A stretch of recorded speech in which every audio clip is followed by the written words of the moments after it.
Welcome to a special edition of Fearless with Jason Whitlock. I am Jason Whitlock, your host. Happy Thursday to you and yours.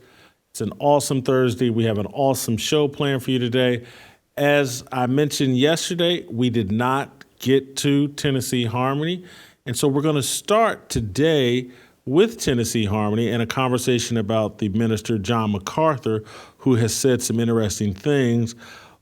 And so we'll do that with Anthony and Virgil and TJ Moe, who's still here in studio with us. And then after that, Megyn Kelly's going to come on and talk about Judy Blume. She's going to talk about Tucker Carlson. She's going to talk about Jordan Neely and Daniel Penny. Delano Squires, he's going to come on and join the show. He and I are going to have a conversation about a column he wrote this week about the heirs to Malcolm X and Martin Luther King, Louis Farrakhan and Jesse Jackson, and what Farrakhan's 90th birthday, which we talked about last week, and Jesse Jackson's Parkinson's, and kind of just like the sunsetting of their two careers as political and social leaders, the significance of that. We'll talk with Delano about that. And then Shamika Michelle's going to come on the show and talk about this Kim Petras that's transsexual that's on the cover of the Sports Illustrated swimsuit issue. We're going to talk about Miller Lite going woke, the same as Bud Light. And then we'll tell a story or have her unpack a story about a cotton ball game that turned disastrous and that's turned into a lawsuit in Virginia. But we'll have Shamika explain that at the end of the show. But as I said, we're going to start with some Tennessee Harmony and John MacArthur. TJ Moe, Anthony Walker, both in studio with us. Round of applause for these guys. And Virgil is going to be joining us from Atlanta via Skype. So Anthony, if you could get us rolling with a prayer, we'll get started. Father God, we're thankful for today and all your many blessings. Father, help us as we discuss your word to communicate it clearly, to help those who are listening. We know that your word is beneficial for all of us. And we pray, Father, that as we communicate it, it leads others back to Christ Jesus. We're thankful in Jesus' name. Amen. All right, so buckle up. Going to be kind of a long marathon show today, but well worth it. We're going to cover a wide range of topics, and I'm most looking forward to be on this first topic because John MacArthur is Virgil's favorite minister, and he's one of the best ministers, one of the most impactful ministers in the country. He's respected by virtually everybody I know. He is a bit controversial, as any minister that sticks to the Bible certainly is controversial in this time. And this week, I saw over my social media feed 10 minutes of a sermon he gave that connected to a conversation we've been having and with an issue I've been wrestling with in my own mind for, I don't know, the last 2 or 3 years, like this time that we're living in. And like, is it fixable? Are we under a divine judgment? Have we been given over to a reprobate mind? He addresses this head on during this sermon, and I think it's worth talking about. I want to play a couple of excerpts from John just to give us a foundation to start with. And then we'll probably, because this is Virgil's guy, we'll let Virgil start off first. If it were Mike Todd, we'd let TJ start off first. But since it's John MacArthur, we'll let Virgil. Anyway, let's play John MacArthur. There's no way back to sanity. There's no way back. And because it is a divine judgment on them, God doesn't interrupt the course of their thinking down this path of sexual revolution, homosexual revolution, to the kind of insanity that we see with transgenderism. I used to wonder what in the world the reprobate mind could be, but we're living in the middle of it. It is insane, it is irrational, it is ridiculous, and yet it is so strongly in our culture that the society and its leaders are making laws to protect the people who are absolutely insane. That's the reprobate mind. So this is judgment. This is judgment. And out of that depraved mind, what are you going to get? Well, you're going to get, verse 29, all kinds of unrighteousness, all kinds of wickedness, all kinds of greed, evil, envy, murder, strife, deceit, malice. That's the Greek word kakia, which means generic, general evil, gossips, slanderers, haters of God, insolent, arrogant, boastful, inventors of evil, disobedient to parents, without understanding, untrustworthy, unloving, and unmerciful. So what is that? That's what you see every day on the news. That's just the way people are. That's the way they live.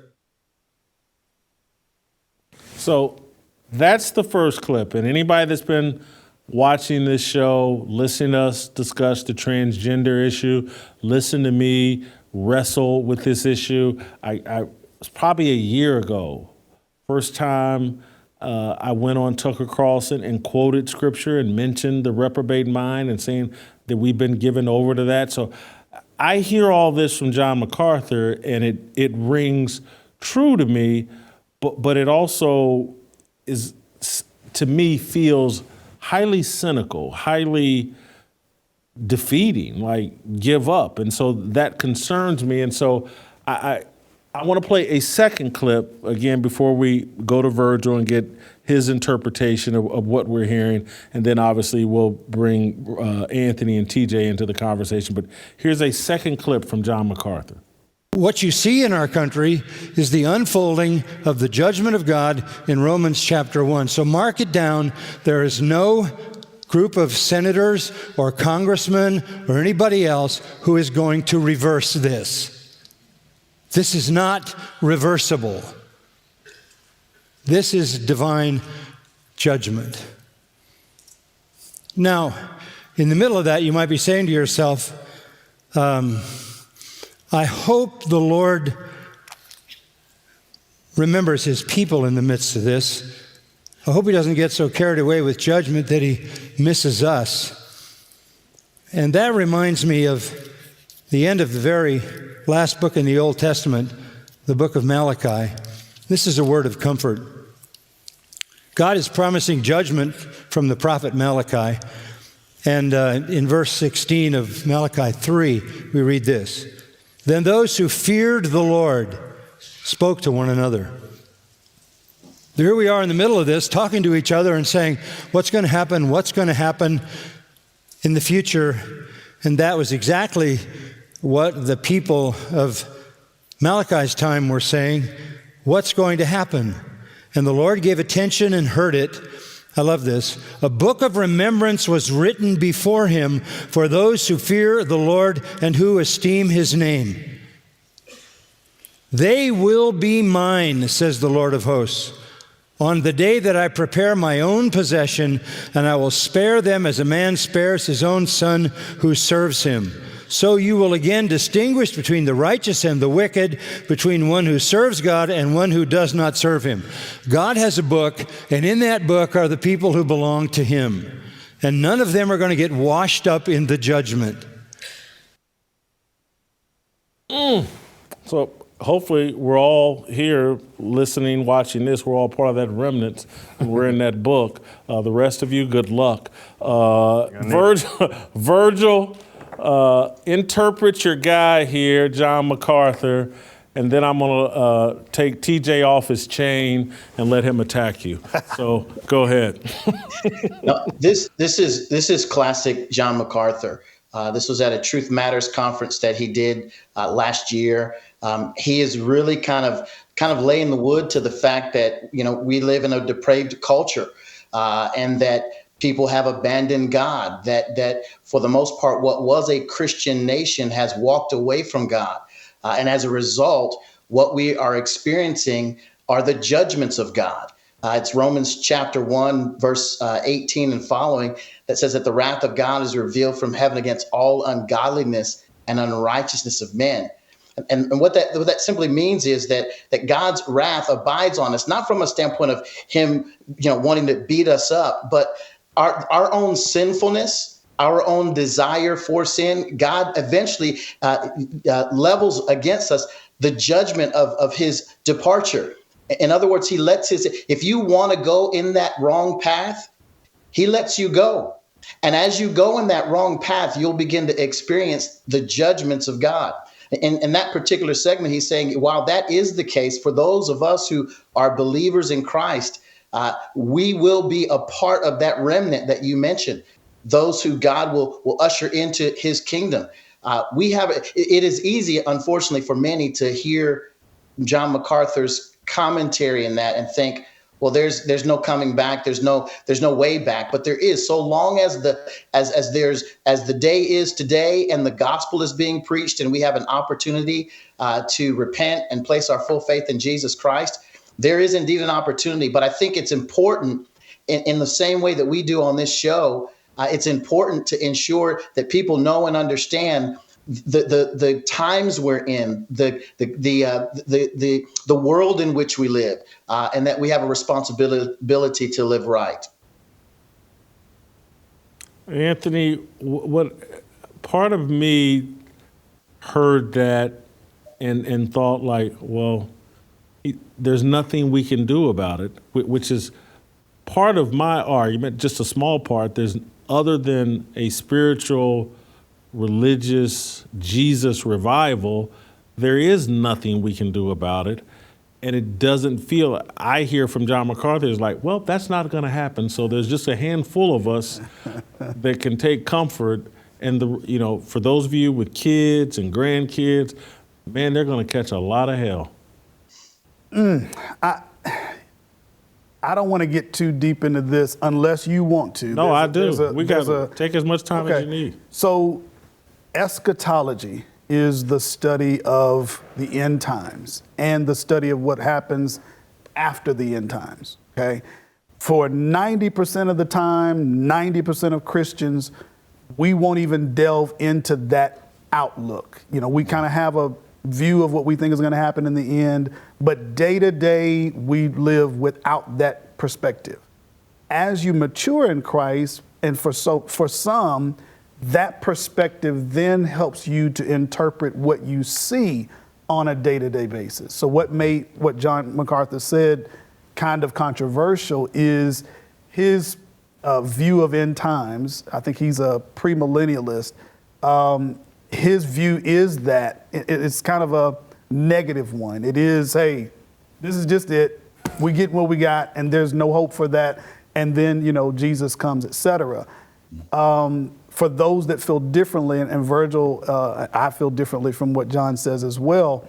I'm one of those that does believe as long as we've got air in our lungs, blood in our veins, as long as we have a today to still exist in, that is God's continued grace, continued mercy to say there's still, because if he, at any point in time, if he's had enough, as we saw with the flood, he's done. Okay. So as long as we have that opportunity, and that's what gives us fire, encouragement, motivation to do something about it. Now, within this time space, there are those who will reject truth.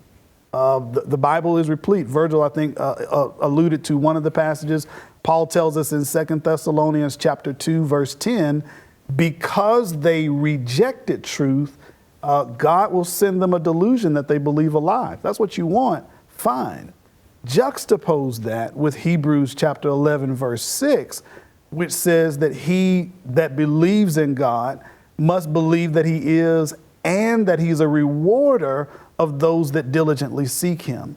So when we do believe, when we walk after God, he rewards that. When we reject truth, obviously he judges that. So there will be some that absolutely you can speak to your blue in the face. You can explain it so many different ways. They have decided in their heart, we reject truth. But because there's always a remnant, there are those of us who are going to continue preaching, going to continue teaching. There will be those who God still has on the docket. So I see it differently from a optimist perspective, not a pessimistic as John does. But even in what John says, and I know I gave kind of a general breakdown of, post-millennial, amillennial, and premillennial. Even within that, there is some nuance. I'm sure Virgil and TJ may touch on that. But if not, we can dig into that some more too. Yeah, I actually don't disagree. Go ahead. Yeah, Virgil. I'll hop back in. So my big objection listening to him, and this is, I think I agree with what Virgil said here, was that it's fatalistic, and I think that's not the proper attitude. Let's say he's right. There's no benefit to being right as Christians that this is the end, because this is one that this was not my thought, but I've heard somebody say this. It may have been one of you two, where it's like people get old and they're like, well, hell, that's the end. And John MacArthur's 90. So people get to it and they're like, all right, there it is. And we've seen this a lot from old pastors and such. They get old and then they start to go down this, fatalistic mindset. And so this is where I would disagree. And I don't think I'm disagreeing with Virgil. Virgil, correct me at the end here if I'm wrong. Where I think we've had several great awakenings in the United States. And each time people said things like this. And this is true about that. We're also just talking about the United States. This is true for empires across the world throughout time. Great, huge empires have fallen, and yet this was not the end times. This was not the final straw, and we're all under God's judgment. I'm not saying there aren't people in a reprobate mind. That's clear. The stuff that we're seeing today. I'm not saying that. What I am saying is, and what to piggyback off Anthony is that, part of why I wake up every day is a part of that remnant to move towards another great awakening in America. And so the John MacArthur, at least my interpretation of what he's saying, is like, just be glad you're in the remnant, but good luck with the rest of that. I can't get on board. Virgil?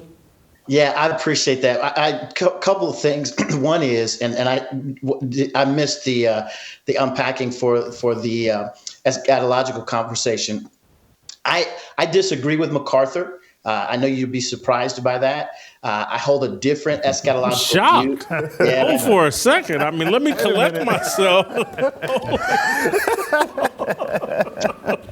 Yeah. I knew that was coming. Go ahead, Virgil. Go ahead. Gotta fan yourself. I disagree with MacArthur. Our eschatological and all that big word for our end times, our view of the end times are different. He holds what's called a premillennial dispensational perspective. That actual perspective is one that, unfortunately, a vast majority of evangelicalism actually holds to. And it's the idea that, well, I've got me and mine are saved, or we're squared away, and we're going to wait till the rapture comes, and then we'll be out of here. Now, in fairness, MacArthur doesn't explain it that simply. There's a greater detail around it than that. But from a standpoint of a caricature, that oftentimes is what is thought about premillennial dispensationalists. It's, hey, I've got mine covered, my family's covered, we're going to just hold out and wait for the rapture. Unfortunately, I do believe that there are a lot of churches who hold a very similar view. And as a result of that, what happens in culture is that the church does not advance. They actually take steps backward as they witness the culture beginning to grow in its expression of evil and wickedness. That the idea is, well, I'm going to go hide in the sand, put my head down, and wait for all of this to blow over until Christ comes. I think that's an improper position. Now, that's not the position MacArthur holds to that degree. And I'll say it this way: when the COVID issue came out in California, it would have been very easy for MacArthur to close up the doors. He's 84 years old. He could have said, he'll soon be 84. He could close up shop and say, I'll just wait for all this to blow over. That's not what he did. He actually opened his doors and fought a battle against Governor Newsom, and they actually won their case and settled with the state of California to the tune of hundreds of thousands of dollars. So MacArthur doesn't practice this. I'll get me and mine, we'll close the door and wait for the end time to come. That's not what he practices, though he holds some ideas around that, around dispensationalism that I think are problematic for the greater evangelicalism. He and I disagree on that. I'm millennialist, and I have a view toward the end of us winning. And what I mean by us, I mean Christians winning. And what I mean by winning is that it may look odd down here. Winning is not in the way that the world thinks about winning. The world thinks about winning as we're progressing, we get all the money, and we're this prosperity view of the gospel. That's not what I mean by winning. What I mean by winning is truth wins. Light wins, darkness loses. We proclaim truth, and we stand for truth, even until the point at which it requires our very lives. But we're going to stand proclaiming truth, advancing the gospel, and advancing the cause of Christ. So here's why this struck me so heavily is because I'm the oldest guy in this conversation, and so I'm closer to John MacArthur's age than anybody else in this conversation. But the number one thing for me that has me in a cynical mindset, it simply comes down to like what we're doing to kids, what we're allowing to happen to kids. Teachers wanting to talk about sexuality with kids, cartoons directed at kids, promoting transgenderism and all that other stuff. That's a level of wickedness that I don't understand. And truly, I honestly didn't think it was possible, but I'm wise enough to know, even though I can't say it, but I'm sure you guys can, that maybe we have seen this sort of depravity towards children before, and it's covered in the Bible and it's covered in human history, but it all looks like I can't wrap my mind around what I'm witnessing, and that's what makes me say, and then when I throw on top of it, like, how do we dig out of this when they've destroyed respect for the nuclear family and destroyed the nuclear family? The family is the structure to have the revival that we're talking about. It's the foundation of all culture and civilization. They've destroyed it, destroyed respect for it. And so it's just, I sit here and go, how do we get out of the way of this? How do we go back to where kids are allowed to be kids and we're not killing them in the womb or mentally killing them as soon as they get out of the womb, and we can get them into a public school system? I mean, you may think about now, even as it relates to abortion, as being, kind of a situation with child sacrifice. But I mean, there have been iterations throughout history of nations that was a part of their worship, was killing kids, like literally. So there has been iterations of this throughout history. There have been iterations of, when Paul is writing to the church at Ephesus, they worshiped the goddess of Diana, and it was basically a sex cult. Like, that was how they worshiped. So a whole, nation, so to speak, or city, so to speak, is worshiping sex, and that's reminiscent of Sodom and Gomorrah. Like, we've seen iterations of this. One of the things that kind of Virgil hit there, which was really good, is that from the Christian perspective, what looks like winning and losing to us is completely different to what it looks like to the world. If you look at it from somebody else's perspective, if you looked at it from our perspective, what happened to Christ was the ultimate loss. Like, this is your king, really? And he dies in the most gruesome way possible. And even at the time, there is rumor that in order to support your faith, they stole the body from the tomb to make it look like he resurrected. Like, that was what it looked like. To a majority of the world at the time, that looks like a loss. Well, to those of us of faith, we know it wasn't a loss. It was the ultimate victory.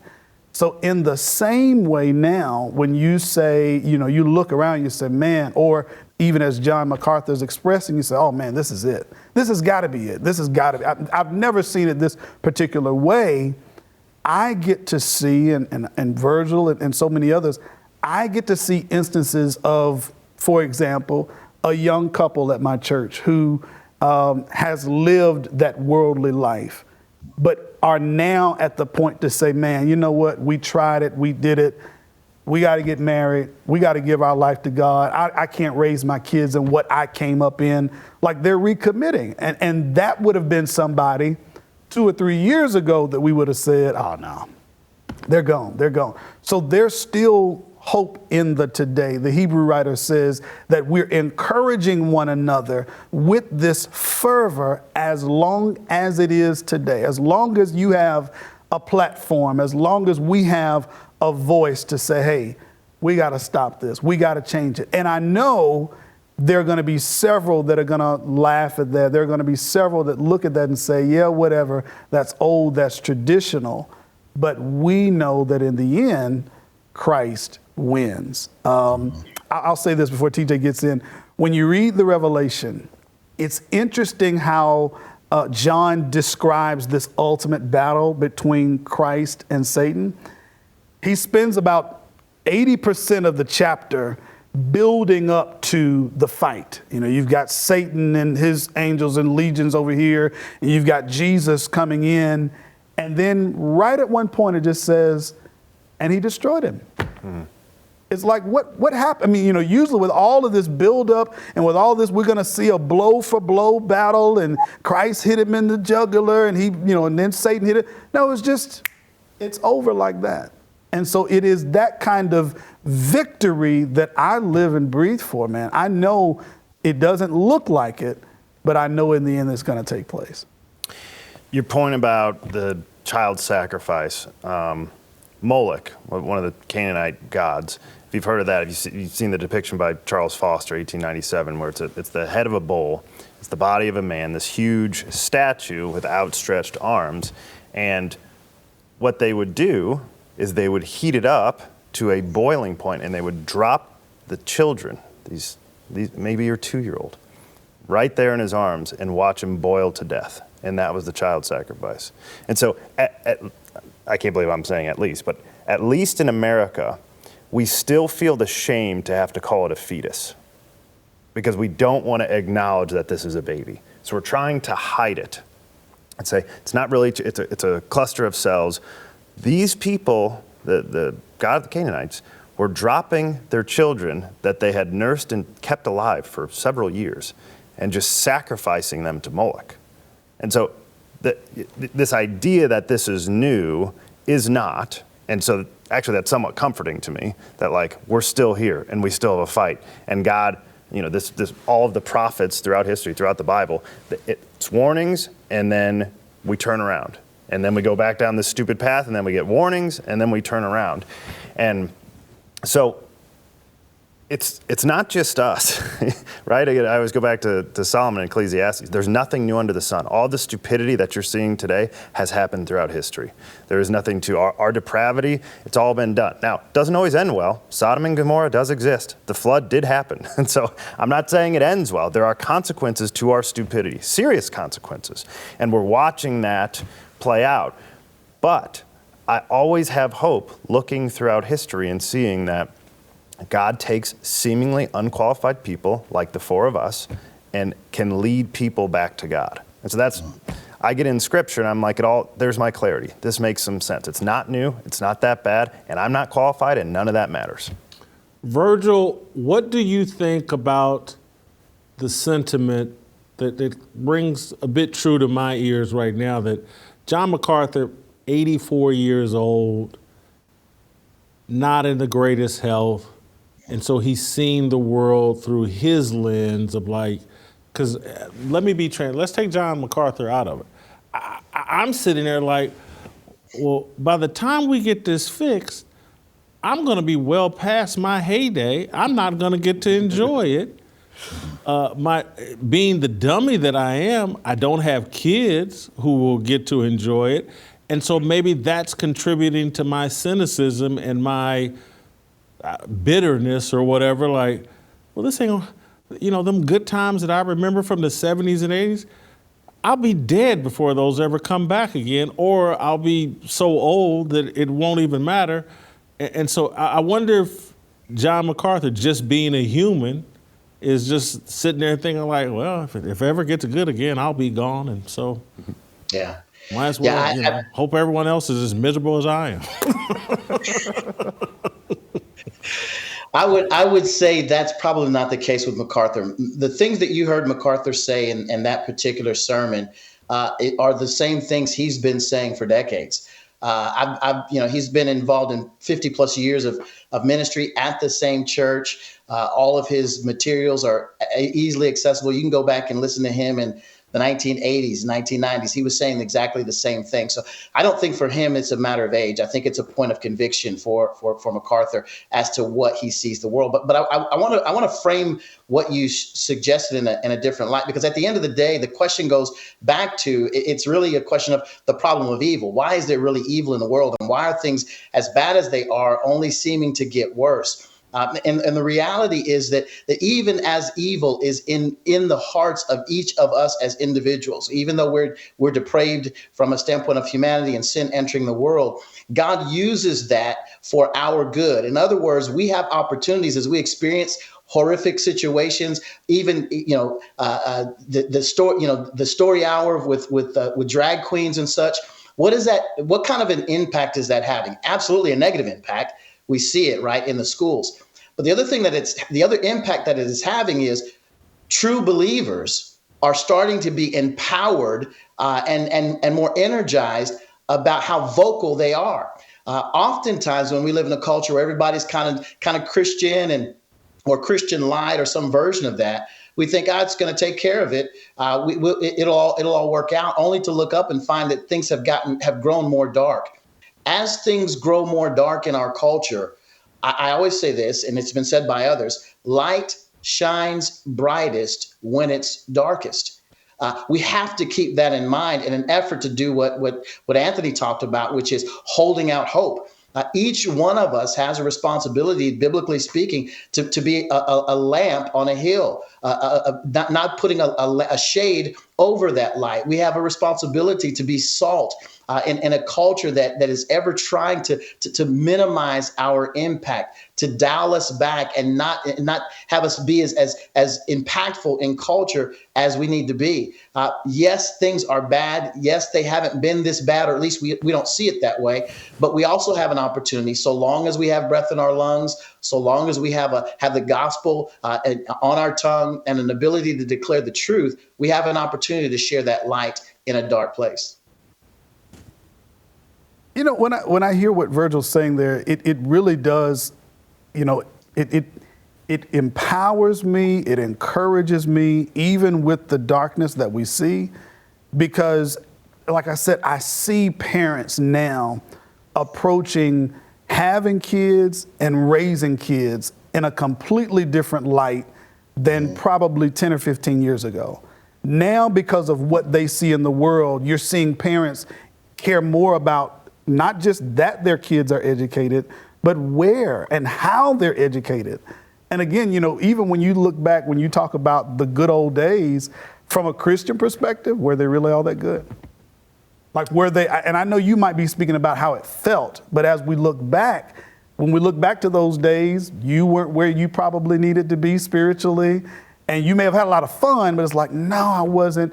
And even as we look towards the future, you're right. There may be a complete part of this future that you won't get to see. I know there's a generation that I won't get to see, but that encourages me today for what I see, what the decisions I'm making today, how I'm living today, how I'm ministering today, who I'm encouraging today. That will leave ripples to a generation that I won't get to see. The Hebrew writer describes it like this. He talks about it. There were people who lived in the Old Testament. They lived and died for a promise that they would not be able to receive, but that you are living and breathing in right now. So because of that, there is somebody right now watching Fearless who's going to get something from this conversation that will shift their spiritual thought process, that will encourage and motivate them to make changes in their life that we won't be around to see. I think the thing for me, because I've really been struggling with this, and I've been planning to talk with my brother about it, because I've just been struggling. The world has changed in such a dramatic way that has pivoted away from the things that made me successful and brought me happiness. And again, I'm 15, 16 years older than you, Anthony. That's 25 years older than you, TJ, and just 4 or 5 years older than Virgil. And so Virgil can probably relate, but I have a patriarch's mindset, and that used to be rewarded.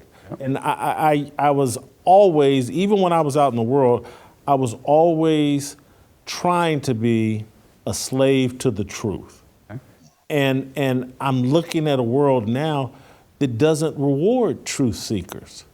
My whole career, the only reason why y'all know me and I'm here is because the world used to reward truth, and Jason used to reveal it, and people would get upset with him, but it had a value. And so I'm looking at a world now that seems to reward lies, and it's like, this doesn't fit. I can't lie. I wish I could. That has gotten me into more trouble and damaged my inability to even just play with the truth. Because I would, if a woman asked me a question and I was supposed to answer it one way, I'd always, I'm gonna tell the truth. Yeah, I wasn't where I said I was, blah, blah, blah. And I wish I could. Other people find it much easier to play, manipulate, conceal. It's never been in my personality. It served me well professionally, and I made peace with that and was comfortable. And now I'm in an environment where it just feels like the world is rigged against truth, and I can't compute. I can't make sense of it. I don't know. But there's still a remnant. Did you see what happened to Bud Light? That is an evidence of there's somebody out there saying, no, I ain't having this. Not just roll call. A lot of people. There's somebody out there that's, okay, this is it. Now, if we ever got to the place, and this is where we can get into the thing about blasphemy, if it ever gets to the place where there's nobody saying, okay, but there's still, and I hear you, TJ, there's still a lot of people out there that are saying, no, this can't be. This can't be. Truth always wins out in the end. This is, how many times have you seen the last three? There's no better example than the last 3 years. A conspiracy theory is just the truth that everybody acknowledges in a year, right? That is the reality. 3 or 4 years, but go ahead. Yeah. There's a reason. And I don't want to distract us, but I'm getting Building 7 fell for no reason, and we're not even allowed to talk about it. Right. I think we're getting there. I do. I think we're getting there. And part of what I'm saying is I actually think Alex Jones is more popular today than he's ever been. People are now turning to him saying, that dude was right 20 years ago.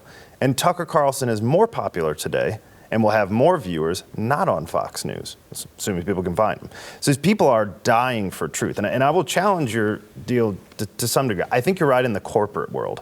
But the corporate world is just the world we see. You can succeed and will succeed at such a higher level living by these biblical truths. I had a mom and a dad in the home. It served me well. I am married to a woman. There's no other type of marriage. And I have multiple kids that we're both going to stick around for. And that's going to serve them well. That truth's not going anywhere. No matter how many times people tell me, Kara should really be in charge, and you should just let her be the matriarch. It's never going to happen, and it's going to serve us well. And I don't live in this corporate world where in order to earn a paycheck that I have to follow what they say. There's a world outside of that. I'm doing just fine without anybody lying to me and telling me what I have to do. There's a world outside of Bank of America and Starbucks, and that's the world I live in. Virgil, I heard you say, wow. Yeah, no. There are a lot of factors of what you're addressing there. There are practical issues in life that breed success. Showing up to work on time, being faithful to your spouse, putting in a hard day's work. Those things are going to always be true, right, to some degree or another. And then there's the issue of truth. And I thought you mentioned Tucker Carlson. I thought Tucker, in one of the last speeches he delivered, laid it out well. We're in a situation now where it's a battle of good and evil. And that's become more clear than it ever has been. It should be, for the believer, it should be clear since Genesis chapter 3, where Satan comes in and tries to convince Eve that God didn't really say what he said about the fruit, right? It should have been true for us all the way back then, because that was when the real battle began. But for many of us, it's not always that crystal clear. And so we'll go through life believing some things, not believing the others, holding to some things, not holding to others, only to have what you, me, and the other men on this panel have had, to see the world, the culture we live in, grow so dark that those of us who have the light of God in us and are believers in Christ are looking for truth and are wanting to be amplifiers of that truth. There's a blessedness that comes with following God. And the world is not going to always see that as being blessed. We've talked about Psalm chapter 1. Blessed is the man who doesn't walk in the counsel of the wicked or sit in the seat of the scornful, but he delights in the law of the Lord and he meditates on it day and night. He'll be like a tree planted by streams of water, right, yielding fruit in its season. We know and recognize that there's a kind of blessedness for those of us who maintain our faith in God that will experience, that will not look like the world. Right? And the world, there's a God of this world. He is Satan, and he prospers those who operate in his vein. But ultimately, at the end of it all, he will not win. He doesn't win. We can look at the end of the book and know that God wins, and that those of us who are connected with God through a relationship with Jesus Christ will indeed experience that true victory ultimately. I did not plan to end here, but I am going to end here because you guys have helped me realize something about myself. So we'll end with me convicting myself. This conversation, I needed it. It's helped me. And I have to admit, as I'm sitting here listening to myself talk through this conversation, it's my longing to return to the world that has me upset. And I need to satisfy myself with the world that God wants me in. And to leave that alone, it's like, I'm sitting here listening to myself and I'm like, I just want things to go back so that I can go and pretend to be a Christian in a fake Christian world. And that's what I'm and I need to give that up. And if I give that up, I won't feel unsatisfied. I will feel completely satisfied. So I needed this conversation. I've been trying to have this conversation for about 2 weeks. I needed it today to get that clarity that is what my struggle. It's like, I want to go back to make-believe land. Remember them good years in the 80s and 90s when you could kind of pretend to be a Christian out in the world and it wasn't so obvious like that you were participating in some Luciferian stuff. Now that it's like, if you're out in that world, you can't lie to yourself anymore. It's like, no, this is wickedness. I'm participating in it. The problem is me. Thank you, guys. I want to end this segment with a perfect way to talk about our friends at Preborn. You guys know what Preborn is about. You guys know what Fearless is about. We're about the protection of life inside the womb. It's an important mindset. You train your mind to respect and honor and protect life inside the womb. When that baby gets here out in the real world, you'll know exactly what to do. Preborn does that. They provide expectant mothers with an ultrasound that introduces them to their baby in the womb, heartbeat, visual image. When a woman sees her baby, hears that heartbeat, she is far more likely to choose life if she was thinking about an abortion. Preborn comes in after the baby's born and provides that expectant mother or that new mother with all the tools and materials she needs to get that baby through the first 2 years of life. What we do as Fearless Soldiers is we support Preborn. It is extremely important. It's just $28 for one ultrasound. 5 ultrasounds, $140. You can make an easy tax-deductible donation, pound 250, pound 250, say the keyword baby, or you can do it the Jason Whitlock way. Go to preborn.com/Jason and make that donation today then send me an email about it, fearlessblazeshow@gmail.com. I love to hear these stories about you fearless soldiers stepping up and donating to Preborn. I do it on a monthly basis. Then I give even extra when I have these epiphanies like I did today. It reminds me to send money to Preborn, so I'll do it today. Thank you guys. Thank Anthony and Virgil and TJ for this conversation. Megyn Kelly next. It's my obligation, no hate, discrimination, raising up your hands for freedom. All right, welcome back. A lady who needs no introduction, Megyn Kelly. She hosts one of the most popular podcasts in the country, The Megyn Kelly Show. Of course, she used to work at Fox News. She was colleagues with Tucker Carlson. And so we want to start there with a tiny bit of old news because Megyn's been all over this Tucker Carlson firing by Fox News, or I don't even know if we call it a firing, the silencing of Tucker Carlson and the cratering of their ratings. Megyn, let's start here. We've seen Fox News lose Glenn Beck, lose Bill O'Reilly, lose Megyn Kelly, and keep rolling. This feels different with Tucker Carlson. This feels like it will permanently damage Fox News. Do you agree? Yeah, I do agree. My audience is calling them Foxwiser. It is different because look, O'Reilly had to pay out $69 million in sexual harassment settlements. I think the audience understood, look, we like Bill, but we get, as a matter of corporate governance, why he might have to go. I left because I wanted to spend more time with my family, so nobody was going to hold that against Fox. Glenn and Roger had a tumultuous relationship at times. That, who knows what was behind that, but I don't think, with all due respect to Glenn, he was in the same league as Tucker. I mean, none of us really is, because Tucker's ratings in that time slot are just absolutely astronomical, and his relationship with the audience is really kind of special and unique. And his point of view is really kind of special and unique, and he's the one who made Fox News worth tuning into.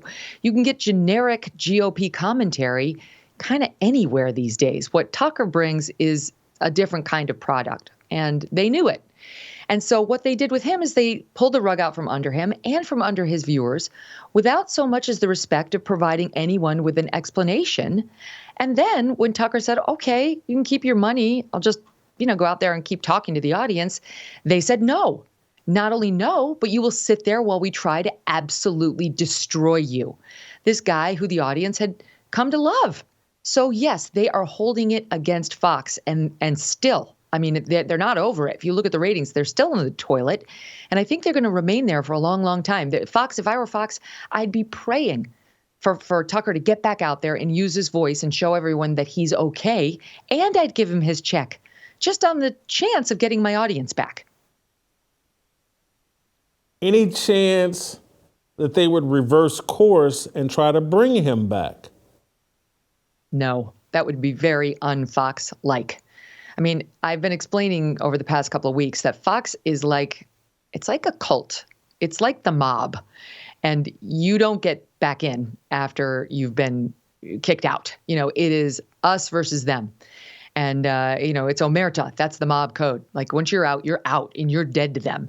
And so it would be very unlike the Murdochs to ever admit they made a mistake, especially one of this magnitude. I think they need to stick with, we've got some secret reason. It's a really good reason. If only you knew the reason, you'd be on our side. But we're not going to tell you the reason. And we're not going to tell Tucker the reason. And we're not going to tell Tucker's lawyer the reason.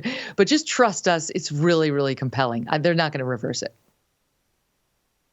I think what's really different here, because, and again, my memory's fuzzy and not as clear as yours, but let's say Bill O'Reilly had more viewers, and I think he did at that time, because I don't think the cable news space was as fractured as it is now. Yeah. But I believe where they really miscalculated is Donald Trump changed Republican voters and change their mindset and open people's minds to hey, there is this corporate media that's lying to us.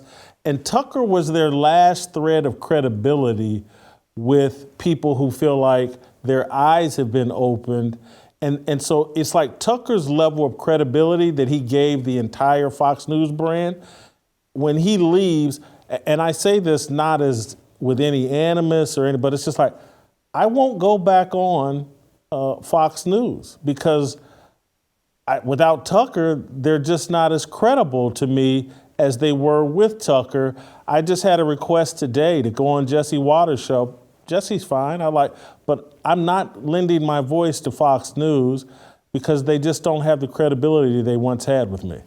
Well, I understand that. And I have to say, I applaud your decision. I really think now is a time for anybody who Tucker was good to or who felt loyal to Tucker to stand in his camp. And it really would be a middle finger to him to go on right now because he's embattled and they've got their boot on his neck and they're not moving. So if you are supportive of Tucker, and I know you are, and I know you were brilliant on his show, why would you support them, especially right now? I support your decision. He's in a serious battle with them, and they're being absolute bastards to the guy. And the audience should remember that. The audience is the only power Fox has. If they lose the audience, they lose this war with him. And so far, his audience has been great. They've been super loyal. And, you know, his overall number, that's the people who are over, that are 55 and over, they've lost half the audience. His demo, which is the number they really care about, 25 to 54-year-olds, is down 2/3. 2/3 of the audience has disappeared in that time slot. I don't even know who the third is. The third must be people who don't pay attention to the news. It's just like they've got Fox on, whatever, they're doing their business. But the audience is furious right now. And up and down the prime time, they're getting hurt. It's not just the 8 p.m. hour. The 9 p.m. is way down. The 10 p.m. is down. 7 p.m. is getting hurt. Double digits, all these shows. So the audience and people like you who are refusing to support them at the moment, they're having an impact. And until this is settled in a way that seems fair, I think they should keep the pedal down. Yeah, I've now been totally convinced the only place where I can find any semblance of truth is in the podcast world, is in the digital media space. And so I just don't have any reason to turn any of it on, and particularly Fox News. And it's people like yourself, you know, the audience hasn't disappeared. They're showing up on your show. I see the success that you're having, and I think Tucker will have similar success, and if you could tell him the kind of freedom and success he's probably going to enjoy when he comes over and joins us in the digital space. 100%. He knows it. And, you know, look, this is where he's planting his flag right now. That's what he was saying when he came out with the Twitter announcement. He just announced it on Twitter, and he'll be posting it on Twitter. But it's going to be a subscription-based show. You know, if you go to tuckercarlson.com, you can sign up for it now. You can go to megynkelly.com and sign up for my Friday newsletter, too. But that's what he's doing. He's doing an end around corporate media. And this is another one of Fox News's miscalculations. They are not the only game in town anymore. They used to have a monopoly on conservative hosts and conservative commentary other than, you know, AM talk radio. And those days are long gone. Just look 5 years ago, never mind 10 years ago, like when Glenn left, there wasn't a meaningful alternative digital lane. Glenn Beck helped create it, frankly. Now, if you are somebody who is in the center or right of center or established right, you have so many great options, right? You can listen to Jason Whitlock. You can listen to TheBlaze. You can listen to anybody at the Daily Wire. You can listen to me. There are all sorts of wonderful voices that are out there who are not filtered and able to tell you the truth and can talk about things like race and gender and politics and big pharma and its control over some of these behemoths in the television industry. Honestly, never mind China, TikTok, you know, we could go down the list of the things that it's like uranium to touch if you're on conventional television, whether it's mainstream or cable. And so it's just, it's a dying breed, and it's yesterday's game. You know, Ben Shapiro said it to me best one time. He said, you know what, MK, all the people who stop me on the street to say, hey, I'm your fan. He said, if they're over 60, or he said, if they're over 40, he said, if they're over 40, I know they know me from Fox News. If they're under 40, I know they know me from my podcast. It's just, that's the nature of the beast. I think Tucker's going to thrive over in this medium, and he's going to get old people and young people alike, and Fox will rue the day it turned on him. Speaking of race and old people, Joe Biden spoke at Howard University over the weekend. I think he gave their commencement speech.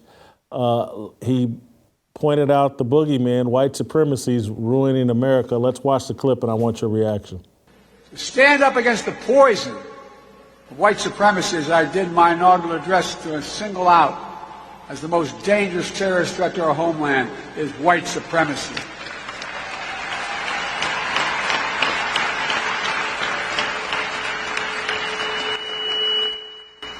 And I'm not saying this because I'm at a black HBCU.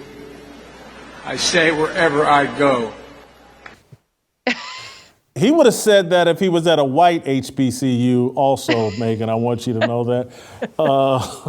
But to go and tell a group of young people that, hey, white supremacy is waiting for you just around the corner from the president, that's the president of the United States of America making that kind of a statement.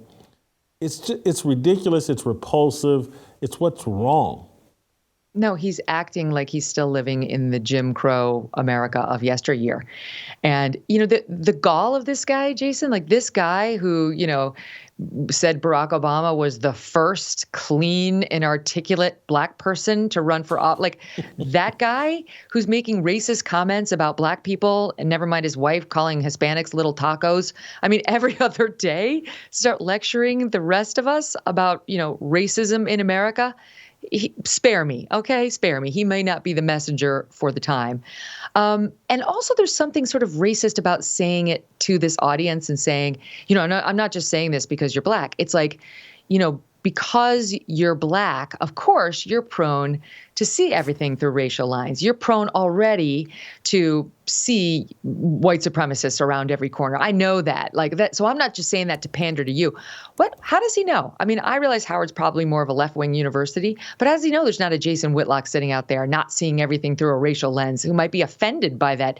I'm not just pandering to you because you're black by reassuring you white supremacists, they're everywhere and white supremacy is the cause of all your problems. Like everything with him, there's something built in. Like in that same speech, he mentioned Ketanji Brown Jackson, the black female Supreme Court justice that he got on the Supreme Court. And he says something like, and she really is better than the rest. She really is better than the rest. What? He wouldn't have said that if it had been a white man. He feels the need to build her up. Why? Because she's a woman and because she's black. Well, that's sexist and it's racist. That's his sexism and his racism. And how do you think that makes Elena Kagan feel, who's another Democratic woman who got on the Supreme Court, or Sonia Sotomayor, who's a Hispanic woman who got on the high court thanks to a Democrat? Why does he feel that his pandering evinces an obvious prejudice on his part? And it's just deeply offensive. And it's obviously not the major problem that Americans are facing, and it hasn't been in decades. Now, he might have been saying it because Ketanji doesn't know what a woman is, so she might need to have her credibility built up. That may have been his motivation. Problem. But speaking of seeing everything through a racial lens, and I have no idea where you come down on this, probably have some suspicions, but the Daniel Penny deal, the Subway hero who is now facing manslaughter charges in New York. I say this carefully, but I say it sincerely. We're reaching a point where I'm almost willing to tell white friends of mine, hey, I don't blame you if you're afraid to engage in any way, in anything that could be construed as racial.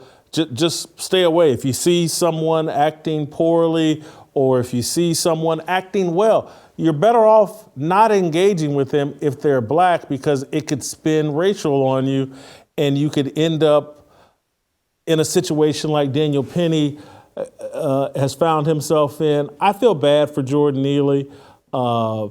His mother was murdered by his stepfather. His father abandoned him.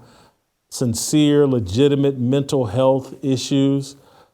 But this guy for 16 years has been walking around instigating and putting himself in harm's way, and he finally put someone else in harm's way. And now a U.S. Marine is in jail, or maybe he's out on bail by now. Thank God Gibson Go has raised a bunch of money to defend this guy. But to see this Marine, who I don't think had any ill intent charged with second-degree manslaughter. It bothers me, and I think it's just a warning sign to men of any really color, but anybody that wants to tap into that male masculine energy to protect other people, just don't do it. It's way too high risk in America right now. Everything's so politicized and racialized. Stay out of it. I'm so sad to hear you say that, but I get it entirely. I hope there's a Daniel Penny on every subway train I ever go on. You know, you feel like a sitting duck down there. This is happening in Manhattan. Now, I moved to Connecticut last year. I'm in Manhattan all the time, and I do take the subway, and it is scary down there. It's become very scary. I raised my kids from 0 to 10 in Manhattan, down there with the stroller with my babies, and I've had many scary experiences where you pray to God there's a former Marine on that train who's going to help you if things go south. These are deranged lunatics who are down there. You know, Joe Biden wants to say that white supremacy is the biggest threat facing America. What about the mentally ill, who he refuses to involuntarily lock up? Jordan Neely should have been involuntarily committed long ago.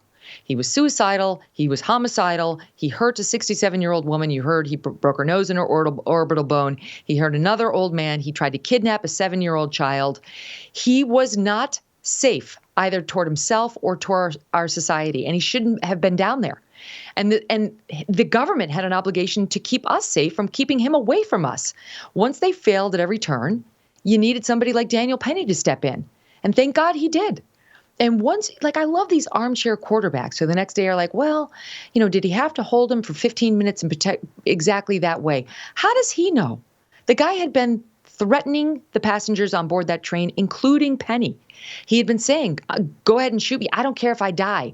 I'm going to come after you. So these guys, he's supposed to know, like, okay, if I let up now, he's not going to get up and kill anybody on the train. I'm sure me holding him in this chokehold made him even happier. I'm probably in less danger now. How is he supposed to know? He was placed in an impossible situation. And this is why, Jason, we don't have like just animals making the decisions on whether or not we should seek charges against somebody like this. This is why we have real live human beings in the role of the DA to say this is not an appropriate case for charges. And why Alvin Bragg didn't use his prosecutorial discretion to say, this ain't it. This is not one of those cases in which we go after for this guy. Well, I do know the answer. I think he's just a panderer. But it's sad to me. So I think we need more Daniel Pennies. I wish it had turned out a different way. But I think the society really did this. The government failed Jordan Neely, and they're going to fail a whole lot more. Joe Biden, our mayor here in New York, what they need to be focused on is how to get these guys off the street, how to get the next school shooter or mass shooter off the street. Hello, it's going to require involuntarily committing people. And until they do that, that's going to be our biggest problem in America, the mental health crisis that we're facing.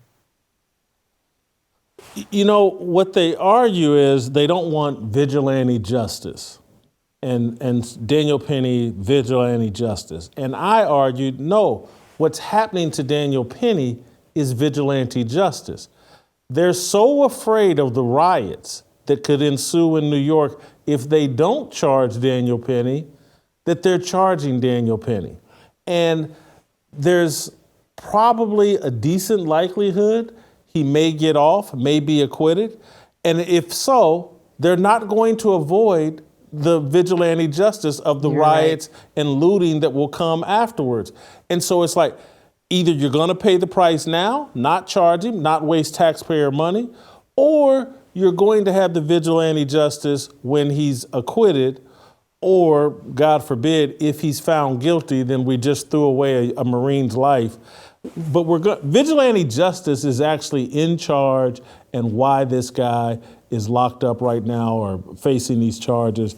It's really sad. I want to transition into Ron DeSantis, who put out a message and against a Give, Send, Go message supporting Daniel Penny. Ron DeSantis continues to do pretty courageous things.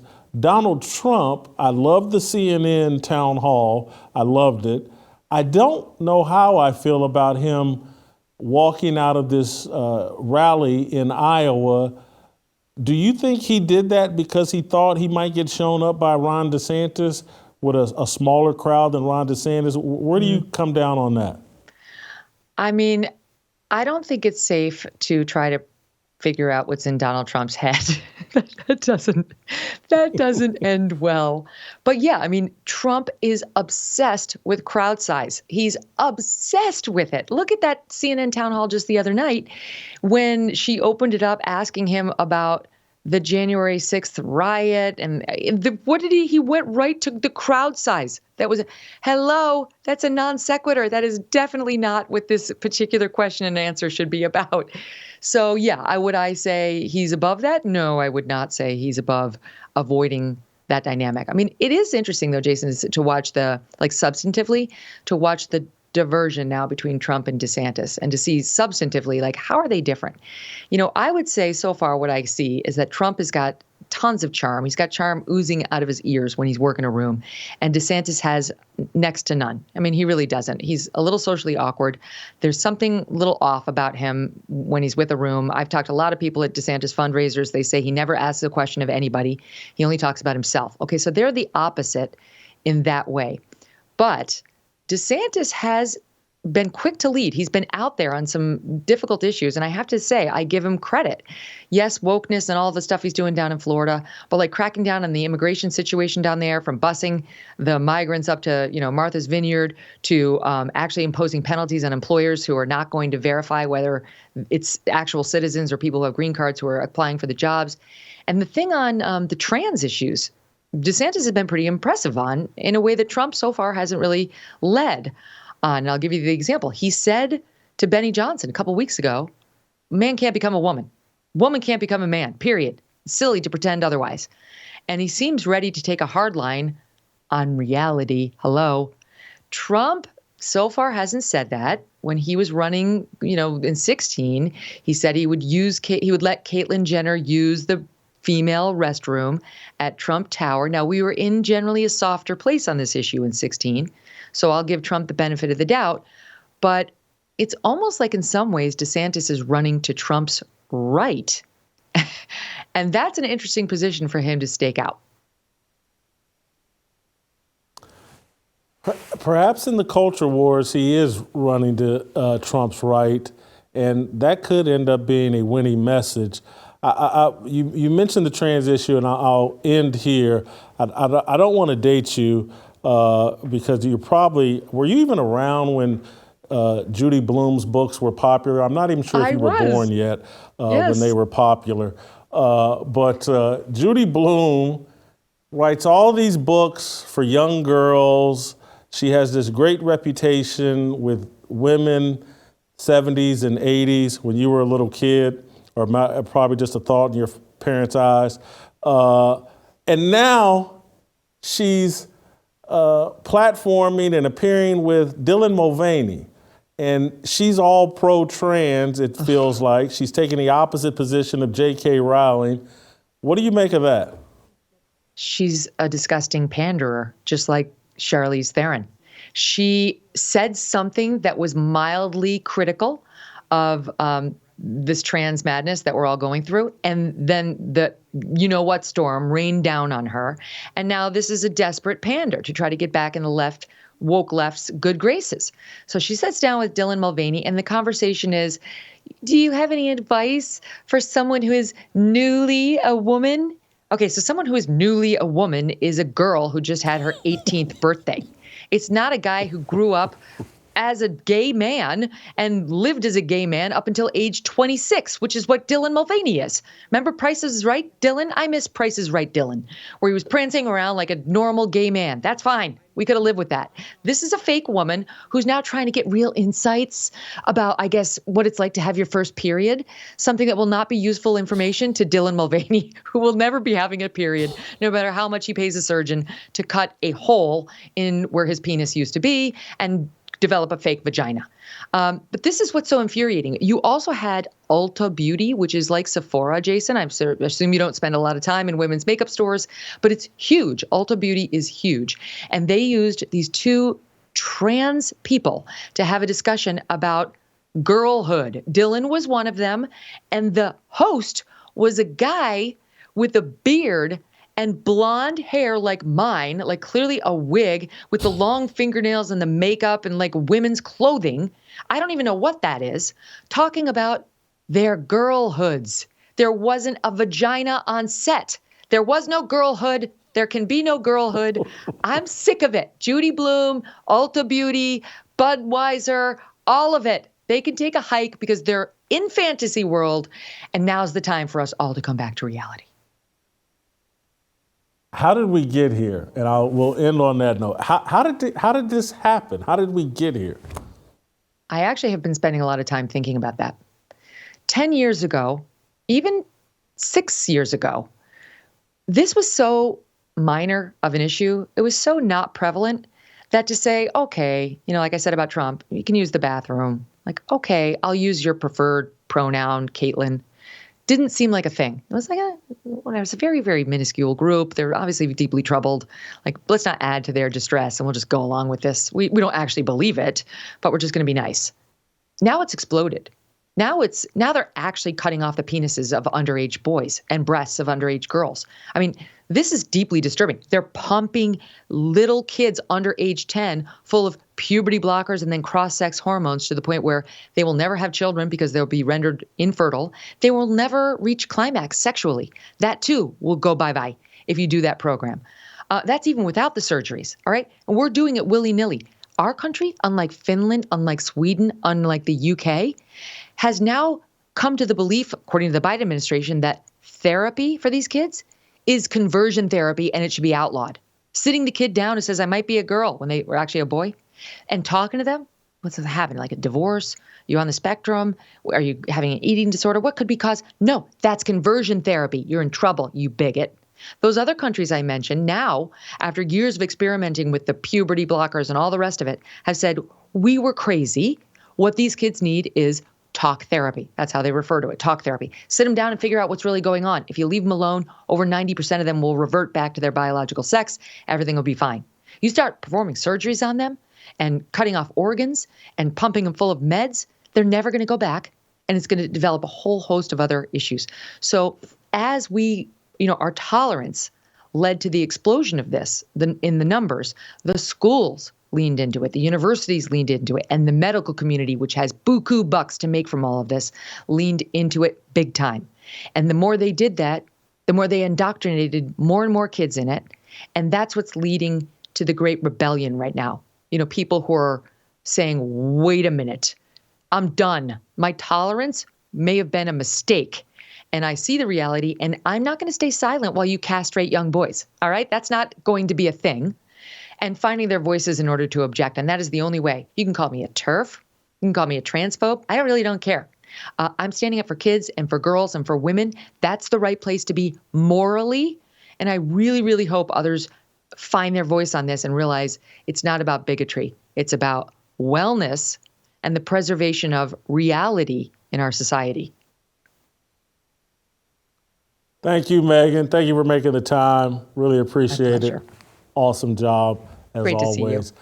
All right, you guys watching on YouTube.com/Jason Whitlock, hit the notifications, hit subscribe. If you're listening over Apple, how are you not going to give me a 5-star review after what Megyn Kelly just did on this show? That was tremendous. That was awesome. It's huge. Sound like Trump? Anyway, TJ Moe and I'll return after this.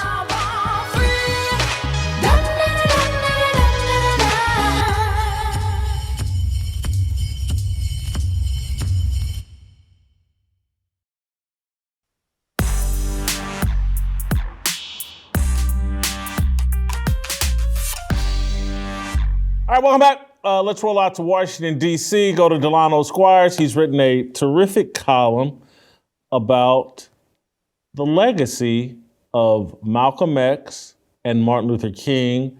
This is kind of a spinoff to the conversation we had last week about Louis Farrakhan. And while I'm on this topic, I've gotten some angry emails about the conversation we had about Louis Farrakhan. I don't care. I'm a journalist. I'm those of you that listen and follow this show closely, you know where I stand on all issues, particularly as it relates to racial idolatry. I was quite clear in my perspective on Minister Louis Farrakhan. I'm not going to lie to you all. His calls for black male responsibility resonated with me. And so if you take a man who's in the desert with no water and someone brings him water, but he also, while bringing him water, is like, well, you know, he said something anti-Semitic last week, and you know he called white people the devil, blah, blah. I'm focused on the water.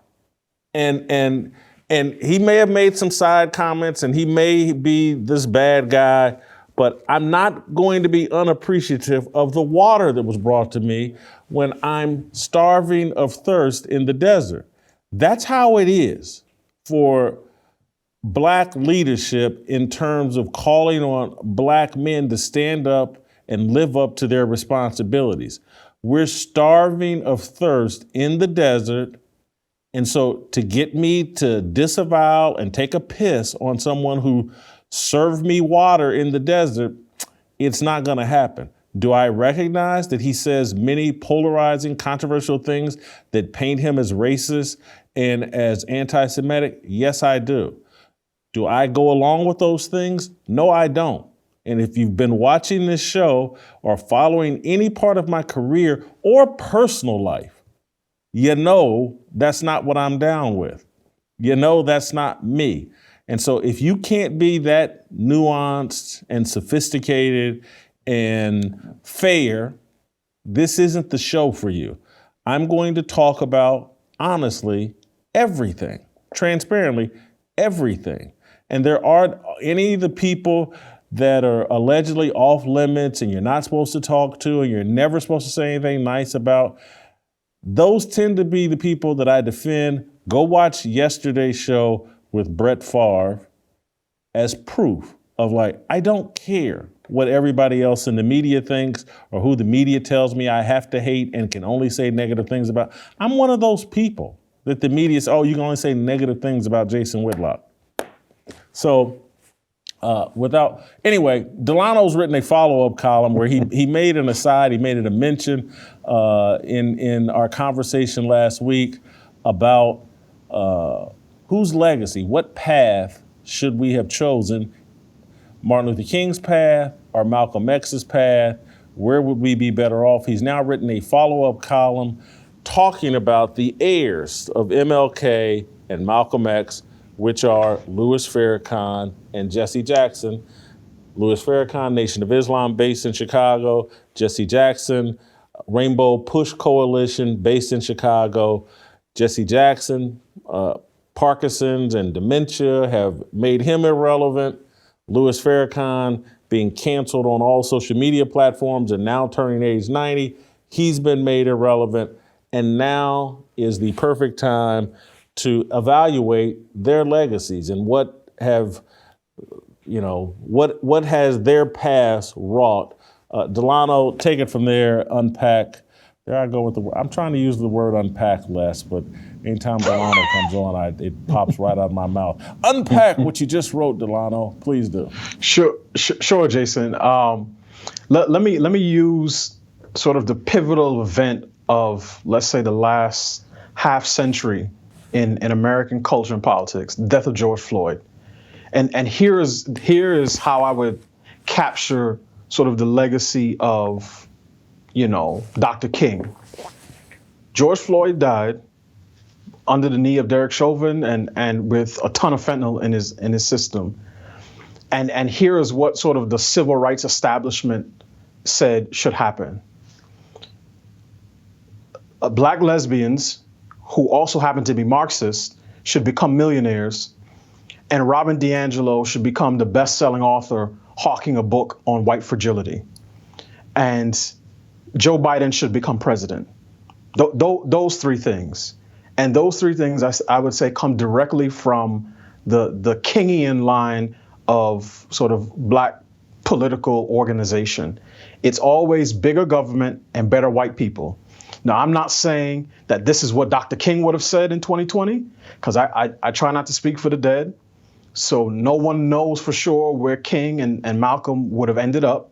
But in terms of what their heirs are doing today, White Fragility became a #1 bestseller, and Patrisse Cullors and Alicia Garza moved to a neighborhood so white it made Finland look like South Africa.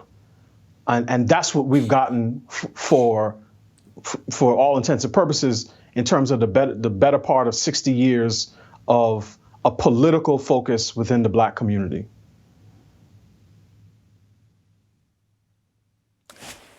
And on the other side, on the other side, sorry.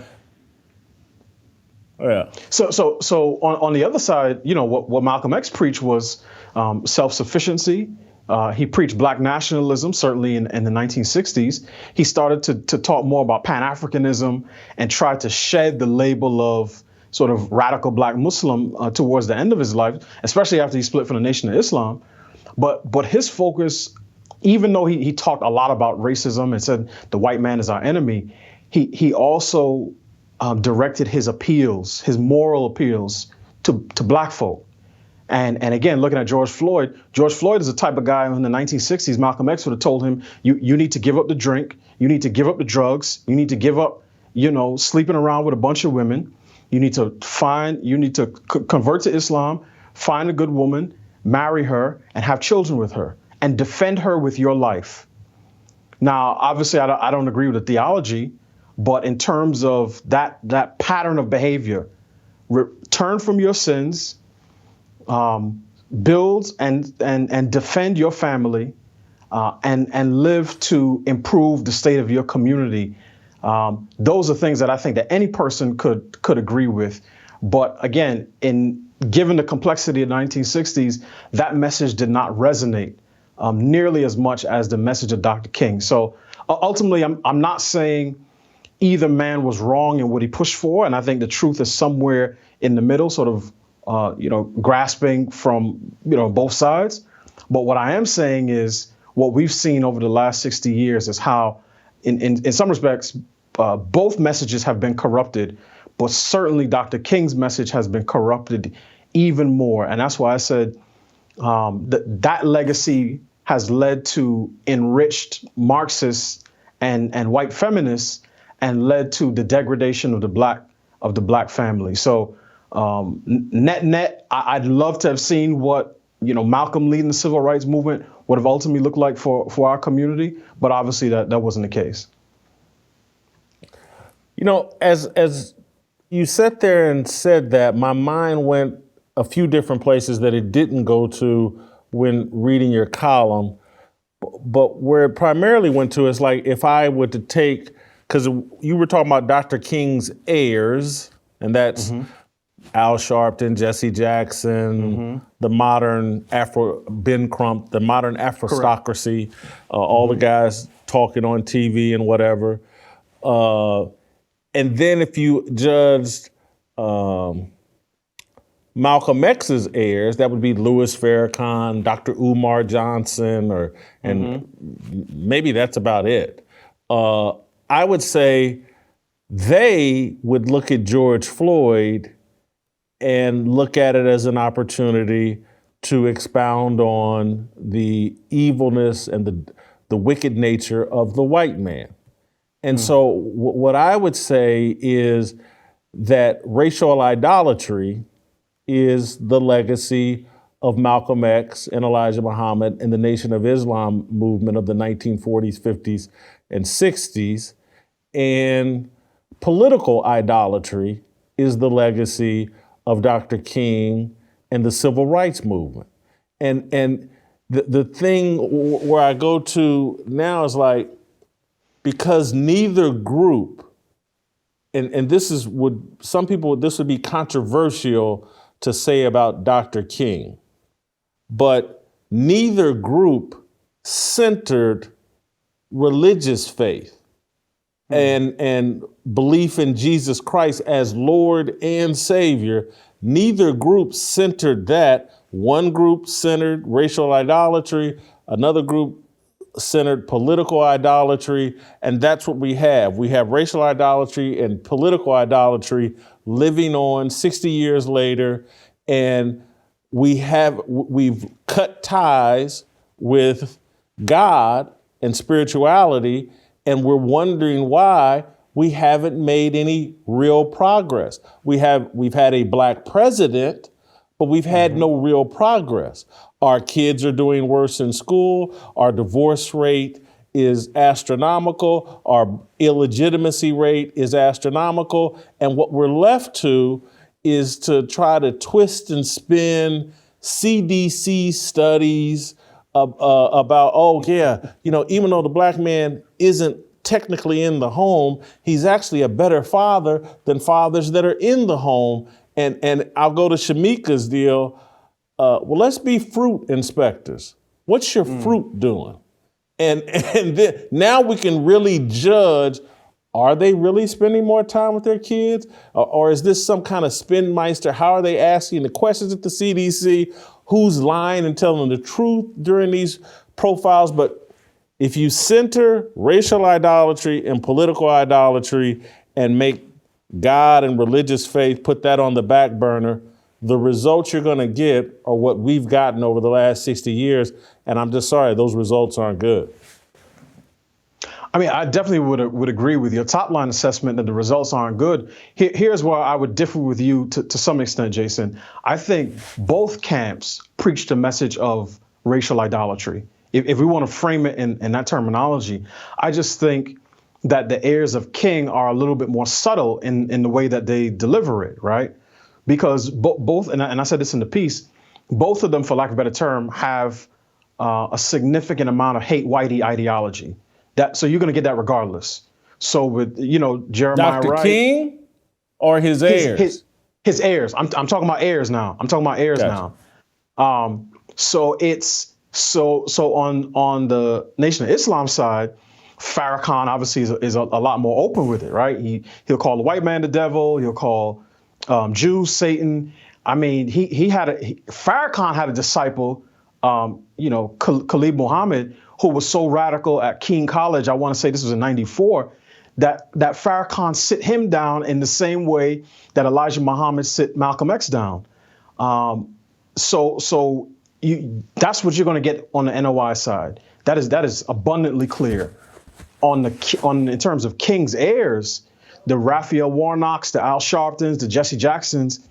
Jesse Jackson, I mentioned, he talked about calling Jews Jaimes and New York City Jaimetown. Obviously, that was controversial. But even now, somebody like Raphael Warnock will talk about America's need to repent for the sin of whiteness, which he tries to distinguish from white people in a subtle sort of sleight of hand. And not only do sort of Crinos, Christian and name-only preachers like him do that, but I've heard black evangelicals who would paint themselves as theologically conservative who use the same line of argument. So what I'm saying is both sides have that.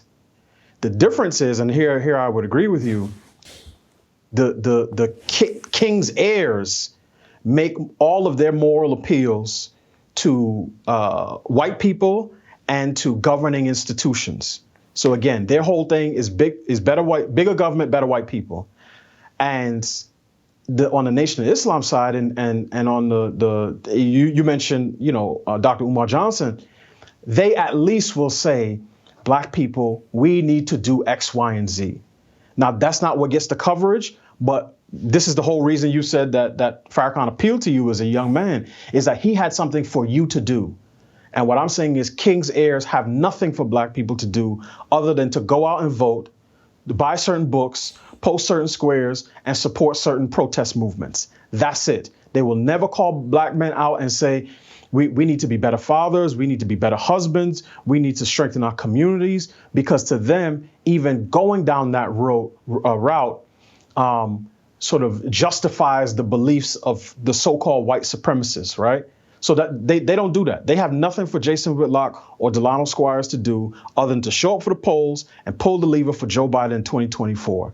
And what I'm saying is at least the other side, as bad as they are and have been, will say, Delano, you better take care of your house before you start worrying about the man in the White House.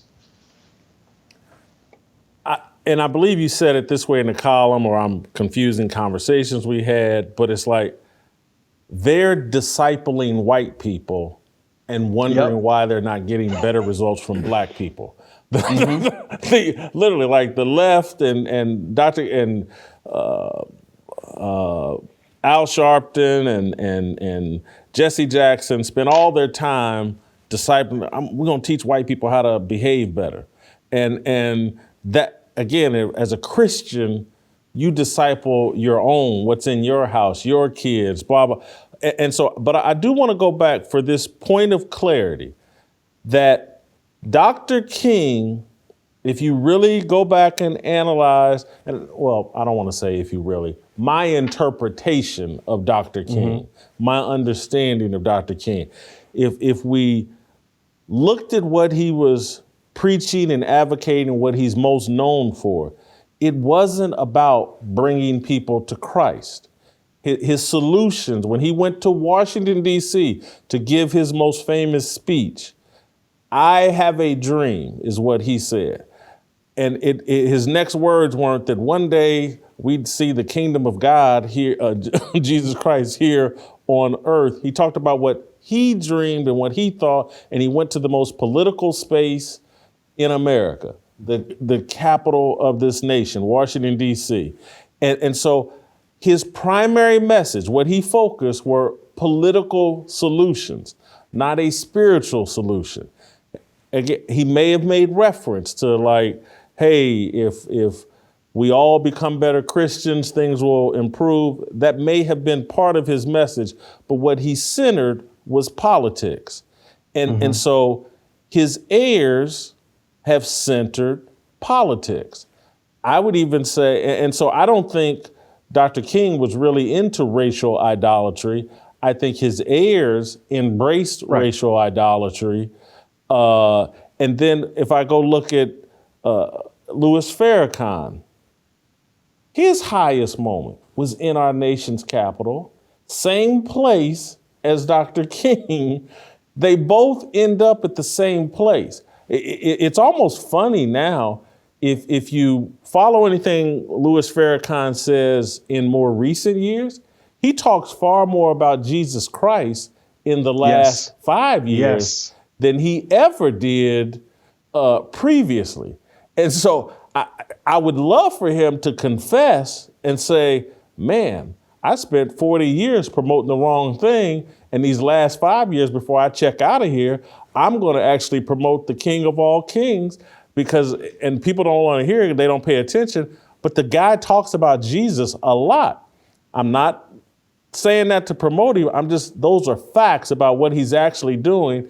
And I look at both groups, either Dr. King, Malcolm X, Elijah Muhammad, any of that, and I look at the modern day, from Jesse Jackson and Al Sharpton to Farrakhan. If they had been focused on Jesus and a spiritual solution from the get-go, we would be in a better place. But instead, they chose racial and political idolatry. And so I guess my answer to your question, and I wasn't thinking this at the time when I read your piece, and because again, I told you, like, man, this is a very difficult question to answer. It's a very difficult question. And where I land now in talking it through with you is like, neither path works. Neither they're going to lead. Either path, you get to the same place, where the Nation of Islam goes right to where Dr. King was and preaches racial idolatry, and on both sides, everybody's racial idolatry in politics. No solution. There's only one solution. But to be fair to Dr. King, and again, I've talked about some of my issues with his theology. I would argue that in Dr. King's mind, what he was pushing for was an expression of his Christian faith. Again, as unorthodox theologically as it was.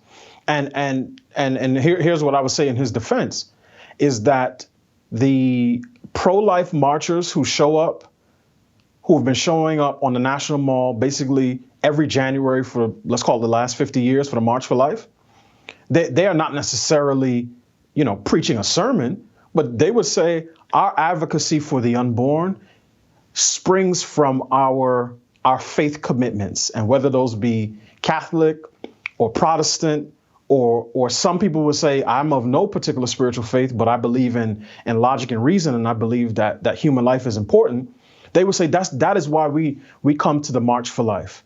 And I would argue that King would say the reason that we're doing the March on Washington is to advocate for the imago Dei in every person here in this country and across the globe, but let's say here in this country, and that the black man is as made in the image of God as his white counterparts. And that is why, he'll reference, whether in the Old Testament, he'll reference the book of Amos, or he'll talk about the Good Samaritan in the New Testament, and make the argument that we should, hold hands in the spirit of colorblind brotherhood, right? To be fair to King's argument, I think that's what it would be.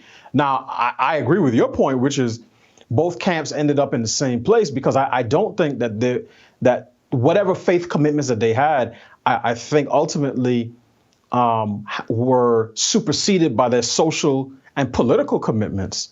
And yes, Farrakhan does talk a lot about Jesus, and that's why Farrakhan shows up more often in Black Christian churches than he does in, sort of Pakistani or Saudi Arabian mosques, right? Even in this country.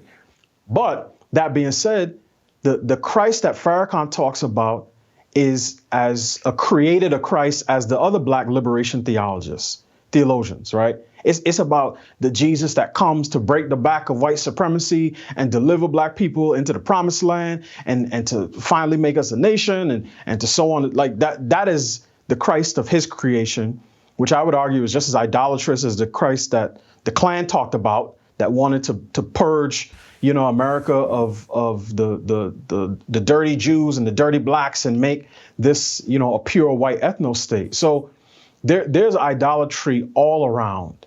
And what I'm saying is the one difference is at the margins.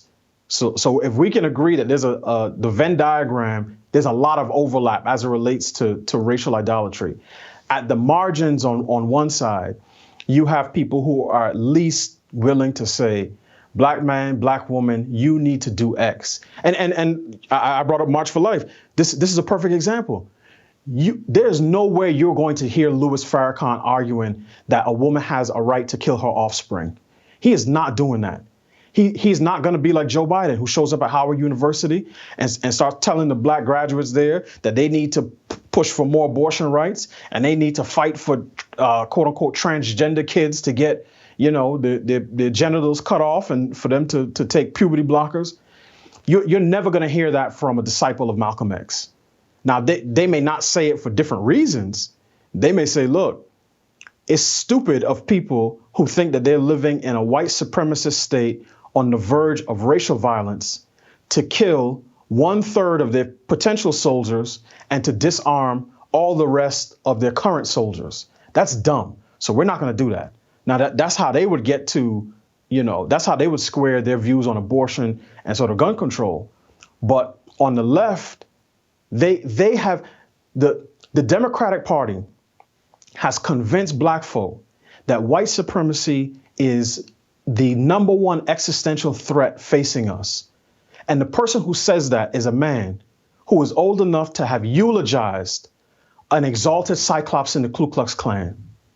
And when their party shows up to the Mecca, the crown jewel of the HBCU system, he comes with more abortion and gender confusion in tow. That is what they promote to Black folk.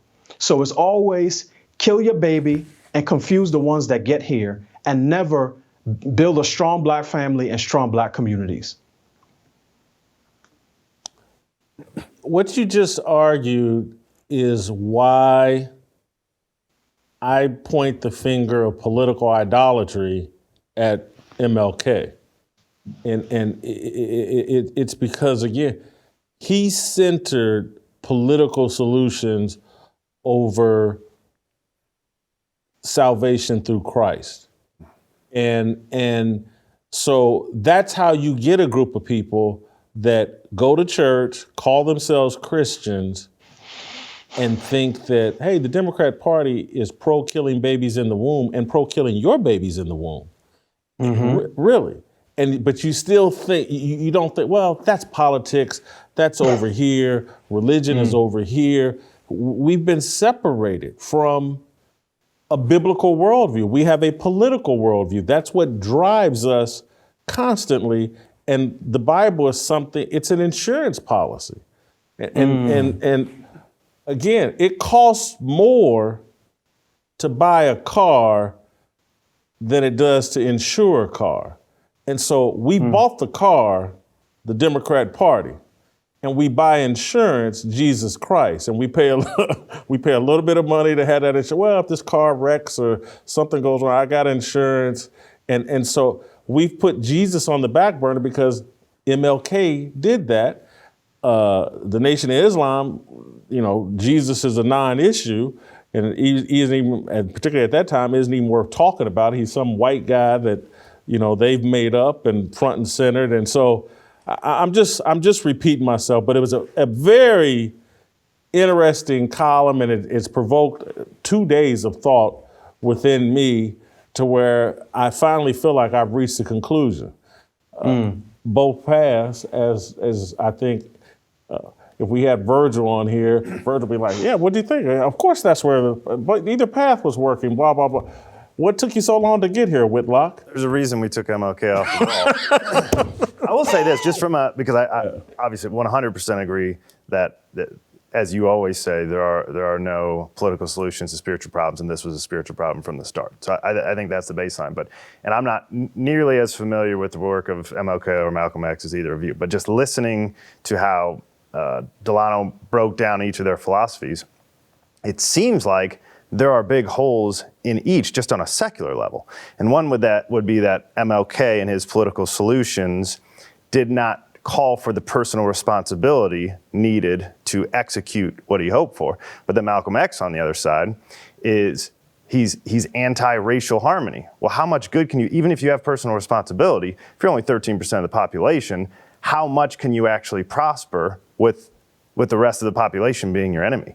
So it seems like massive holes, even on a secular level, there are massive holes in each one. If you could mix the two and say, hey, we need a lot of personal responsibility, that's obvious. But also, we need racial harmony to get all of this to work together, then you may be onto something. Delano, correct me if I'm wrong or you disagree. Yeah. Correct me if I'm wrong or if you disagree.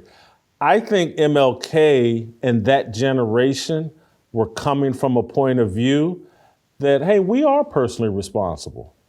And that's why they didn't center that as much. And like Malcolm X at that time, his argument isn't where Farrakhan's is and was the last 30 years when our irresponsibility is so over the top, where he had to be making that call. Malcolm X was just saying, like, take your plight and destiny into your own hands. But I think MLK was of the mindset, this was before Black people had swallowed every bit of progressive logic and ideology possible. He was like, no. We're men, we're in families, we're responsible, give us jobs, give us an opportunity, and we'll handle this from here. That's kind of my read on where MLK was at that time, and justifiably so. Correct. And I think, and I understand why TJ would come down where he does, because a lot of that is just how MLK's life and work has been covered in the media, let's say over the last, since all of us have been alive. But yes, any Black leader speaking from emancipation up even through the civil rights movement had a sense of public morality baked into anything that they were arguing for in the public sphere. And this is why when you look at images from the civil rights movement, one of the words that people use most often is the word dignity. When you see men and women in their Sunday best, even on a Tuesday afternoon, even while being, hosed down by the police or attacked by police dogs, they were always dressed to the nines. They carried themselves in a particular way. They represented their race, quote unquote, in a particular way. So that part was always baked into, his sort of political philosophy. And even more than that, there were times where he spoke about, for what we would call Black on Black crime, even in sermons that he gave. And I read a number of King's sermons. Stanford University has a collection of the King papers. And he talked about, hey, we can't be advocating for civil rights out here, in the public, and then killing each other, Monday through Thursday. Now, was that as bad of an issue as it is today? Probably not. But it's something that he recognized because King, more than probably anyone to that point or after, understood the importance of images. And one of the reasons that he preached nonviolence is because he understood that Black people who are resisting violence with nonviolence would eventually become sympathetic figures to the white masses. Because when you see someone standing out there and getting their head busted just for wanting to vote, it makes you say, wow, we're really not treating our fellow citizens, very well. Malcolm X rejected that. There was no way he was going to put himself, Betty Shabazz, and their daughters on the front line to be clubbed over the head by police and him just take it and say, oh, yes, this is my lot in life, or this is part of a greater or grander political strategy. He wasn't doing that. He believed in using violence in self-defense in the same way that the founding fathers did. That I think that would be his argument. So, and to TJ's other point, I think, and again, you got to remember this is the 1960s. Malcolm X's thing is you don't integrate into a burning house, right? Racism is burning the house down. The house of this nation is being burned down by racism.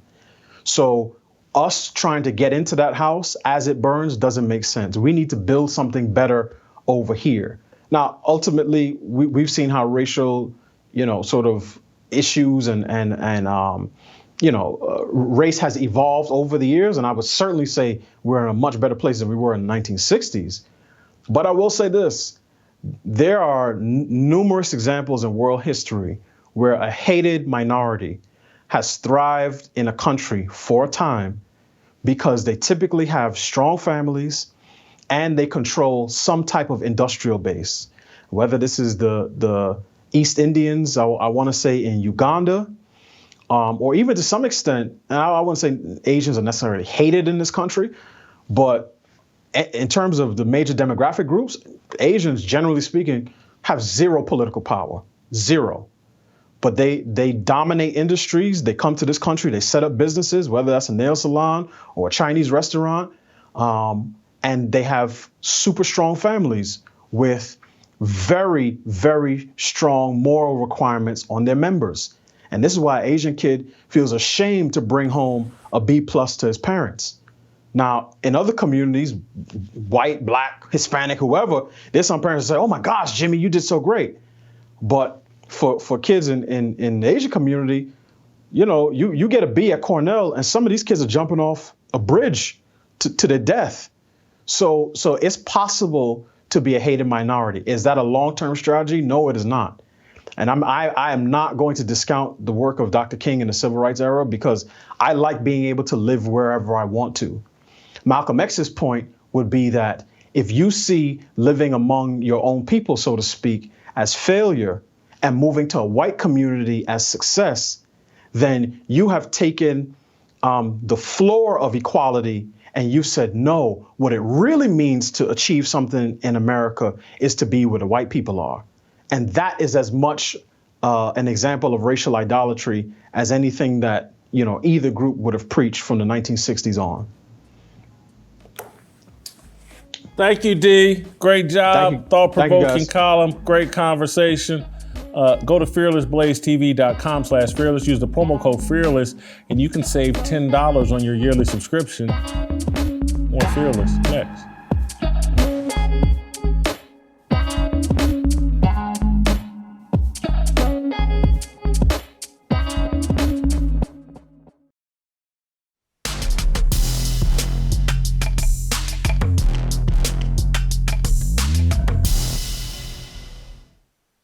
All right, welcome back.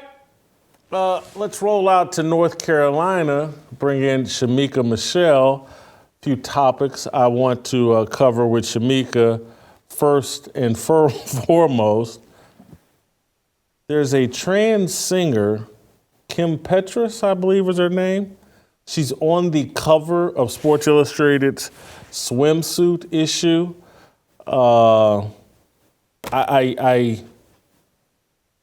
This may be my final straw with just all of this. The swimsuit issue is now putting men on the cover of their swimsuit issue, pretending to be women. This particular woman, I think, is from Germany and started taking puberty blockers, I believe, at 14. And anyway, what are they doing? I mean, and I'm not just Sports Illustrated, just all of corporate media, all of corporations. What are we doing?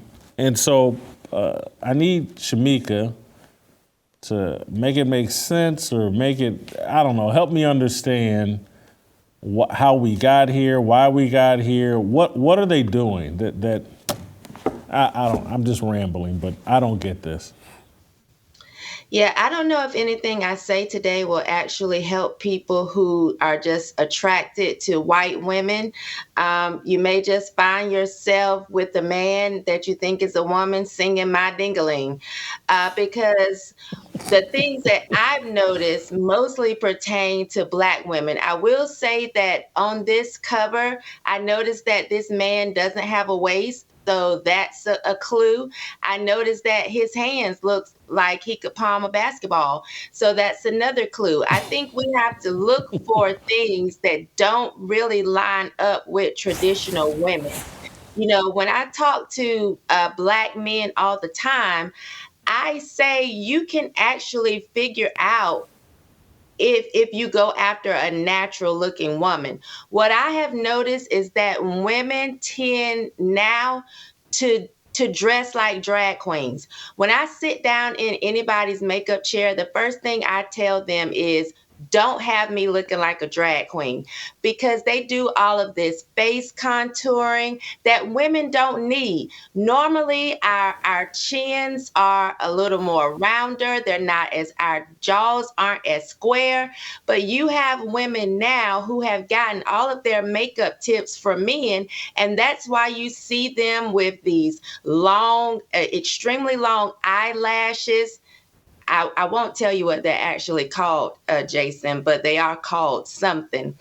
But you see them with these extremely long eyelashes, and they have their makeup tips from men who are trying to imitate women. Back in the day, men would have to wear all of this extra makeup and this contouring makeup because they wanted to have a slimmer jawline. They had to hide a 5 o'clock shadow. And now it's so easy for them to slip in under the radar because women are doing the same thing. I went and looked at my yearbook. There wasn't one woman in my yearbook in a wig. Now, my daughter's yearbook, that's all you see are women in heavy makeup or girls in heavy makeup and wigs, and they all look like drag queens. And so it is getting more difficult, especially because you have men who are softer. They don't work out. They don't do any type of physical labor. But I do think there are ways to tell. But if you're going after these women that are wearing after 5 makeup at 2 o'clock in the afternoon, you get what you get because they're hiding something, period. So they're either hiding that they're extremely ugly or they're hiding that they are actually a man. You got to go natural. You have to go after the women that don't have to do all of that.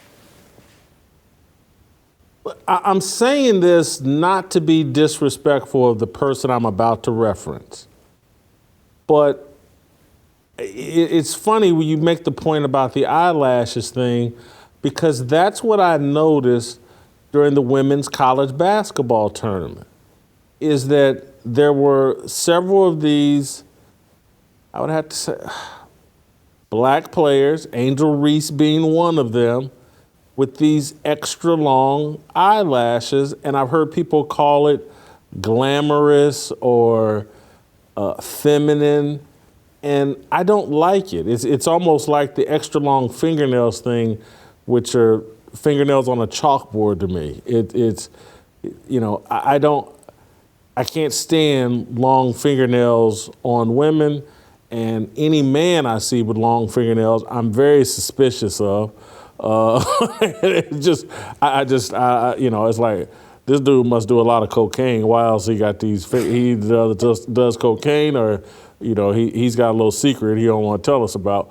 But I think you're right, and it's been prevalent in my mind. I never put the pieces together, but I'm just like, man, it does feel like women are doing extra things, and I see young people when I go out in a store, I'll see them with the extra long eyelashes, and I'm just like, why? What is it? Who says this looks good? Who does say this looks good? I've never seen a man say it looks good. Jason, let me just go ahead and tell you, the long eyelashes, people refer to them as cum blockers. That's what they're supposed to do. They're supposed to prevent it from getting in your eyes when you're getting a facial. And so I don't know if these women know that that's what they're referred to, or if they actually think they look good. But, it's not very feminine at all. When I look back at women that I used to admire, Bernadette Stannis, who played Thelma on Good Times, I remember men thinking she was the epitome of beauty back then. She was natural. She didn't have all of this augmentation to her body, this big, huge ghetto booty. She was just a very soft, feminine woman. You think of Pam Grier or Lisa Bonet, Jasmine Guy. These women were just feminine women that men adored, but they weren't walking around with 2 pounds of makeup, somebody else's hair, a big old butt that they went to buy. That wasn't them. And so now when you have women who are going out deciding, this is what I need to be a woman, it's so easy for men to mimic it. You going out buying a butt, he going out buying a butt. You going out buying big old plastic Barbie boobs, he's going out buying the exact same thing. If women went back to just being regular women, the women that men actually found attractive, I think it would be harder for men to slip in and just, throw on a wig and some makeup and say, hey, it's my 56th day of girlhood. It would be a lot harder. Speaking of out of control women, Miller Lite has joined the woke beer brigade in a different lane. They didn't go full Dylan Mulvaney, but they put out a commercial. Well, I'll just let the commercial speak for itself. It seems to be an anti-man commercial. Here, let's take a look. Here's a little known fact. Women were among the very first to brew beer ever. From Mesopotamia to the Middle Ages to colonial America, women were the ones doing the brewing. Centuries later, how did the industry pay homage to the founding mothers of beer? They put us in bikinis. Wow. Look at this wild. It's time beer made it up to women. So today, Miller Lite is on a mission to clean up not just their but the whole beer industry's Miller Lite has been scouring the internet for all this and buying it back so that they can turn it into good for women brewers. Literally, good How, you ask? Ladies, take it away. First, we turn the bad into compost. Then we feed compost to worms. Push out beautiful fertilizer. That good helps farmers grow quality hops, which is then donated to women brewers to make their own really good But there's definitely more out there. In your attic, in the garage, in your parents' basement. Send any you got into Miller Lite, and they'll turn that into good too. Oh. So here's to women, because without us, there would be no beer.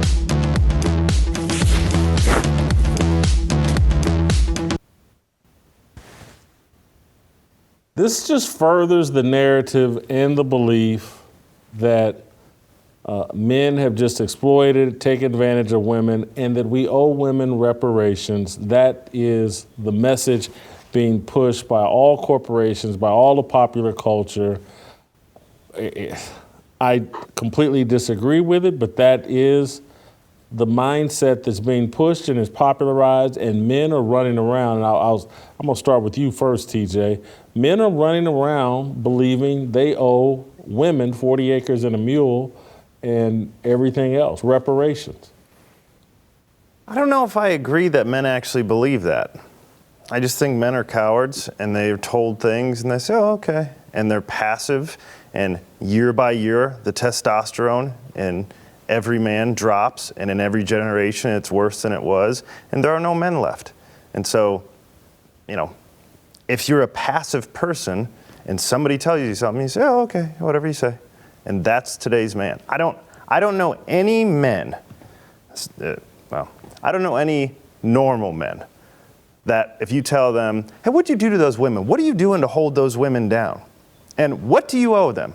They would not have a single answer for that. They would just say, I don't know, man, I just stay out of it, you know, I just try to stay out of it.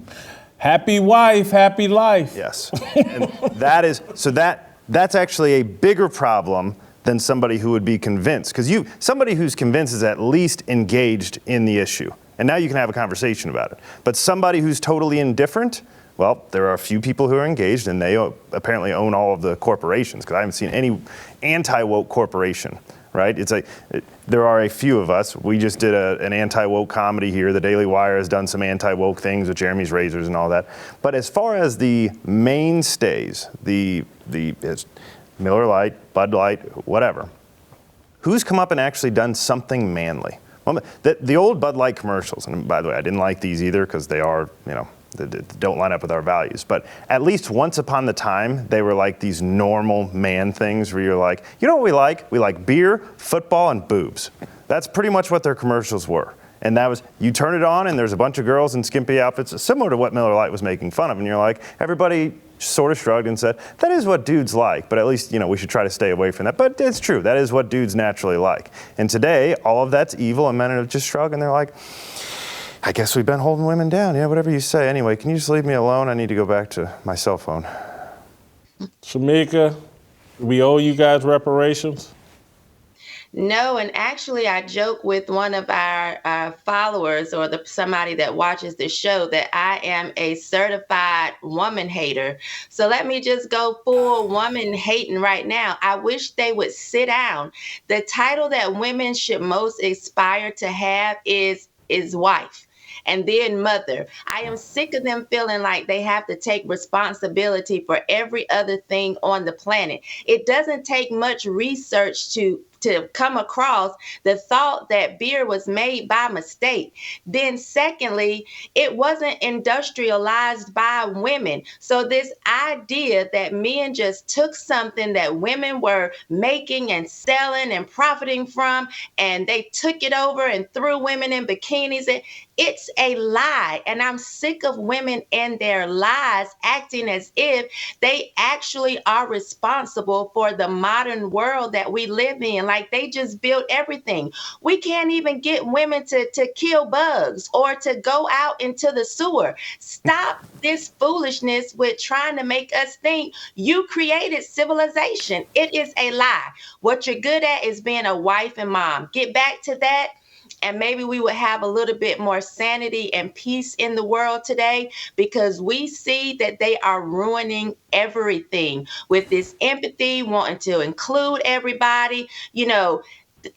I know men should have stepped up when it comes to other men, like being in sports and whatever, but women have for a long time supported this insanity. You got to have the gay best friend. Oh, girl, you're talking to him like that's a female. Women are supporting insanity, and it's time for us to just tell them, shut up. I'm sick of hearing it. I'm certainly sick of hearing it. I don't know if there's a way back, because unlike TJ, I do believe there's 30% of men that have been convinced, maybe 40% have been convinced, like, man, we gave women a raw deal. Man, we should have had them out on skyscrapers dying with us. Man, they should be, down in this coal mine. They be just as good as coal miners as the rest of us. And you know, we should have had them out hunting and killing and, you know, doing all the hard labor in the 17 and 1800s.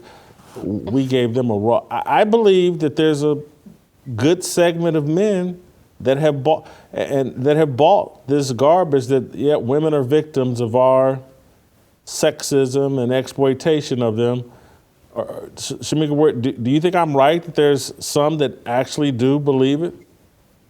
I definitely think there are men that believe it. They won't actually say the things that you just said because they know with common sense, women would have never wanted to do that. Go up on skyscrapers or be in the coal mines, because if they did, that's what they would have been fighting for. They weren't. And so I do, though, think that there are a great deal of men who feel like women have been mistreated for centuries, and now they just bow down and worship the insanity that comes forth. So yes, I hear men all the time taking up for women and saying, this isn't, you know, you shouldn't say this to a woman, or you shouldn't do that, or the black woman is God. You know, I hear that every day, all day. And so, yes, there are a lot of men who feel like women have been mistreated and that now it's time for them to be put on a pedestal and worship. This unjustified guilt is the most destructive thing happening well, I would say happening in America today, but there's a whole lot of terrible stuff going on. This unjustified guilt, white guilt is right along with it, but apparently there's this man guilt going on. But just the fact that you exist and you have some physical advantages over someone else, and historically your gender has had physical advantage over someone else, does not mean that you've done something to them. And it is just the craziest idea that you see these arguments, particularly in the red pill Twitter factions, where it's like, these women believe in equal outcome without equal responsibility. It's insanity. And the men have bought into it because of their guilt. And they're like, well, yes, you still need to pay for the woman's first date, but you guys are totally equal and you guys need to, it's like they can't, when you have guilt, you start so far on one side and justify all of your stupidity, and all of your logic goes out the window. Yeah, I'll go back to the example I gave at the roll call summit of the guy with Breonna Taylor. He believes in equality, and that, you know, the guy that let his girl get out of bed and go to the door and get shot up by police, Breonna Taylor's boyfriend, is like, women have been given a bad deal. If things were right, they would be men. God is just very unjust. And if, you know, my God, they should all be men just like me. That again comes from, all of this is connected to idolatry, self-worship. If we as men would humble ourselves and realize, like, you know, we're flawed, we're screwed up, we're in need of a savior, and quit putting ourselves on a pedestal, we wouldn't be thinking that women are missing out by not being us. We all have an individual, unique role to play in this society, in this world, in this earthly realm, and we're all blessed for the roles that we've been chosen for. Some of us blessed more than others, but we all have been blessed, and between Sports Illustrated and the trans woman and this kind of guilt BS that they're playing, let's end on a lighter note. Shamika, could you help me understand what some Virginia student's family is suing the school district for forcing their 8th grade child to pick cotton? Help me on what happened here?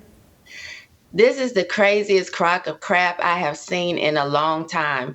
So there was a long-term sub in the class who wanted to do some type of team building activity.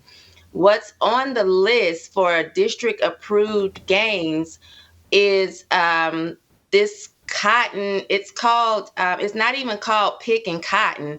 It's another term for it that has just totally slipped my mind. But you put the Vaseline on the tip of your nose, you pick the cotton up out of one bowl and try to put it into another bowl. And this game has been played for like a very long time.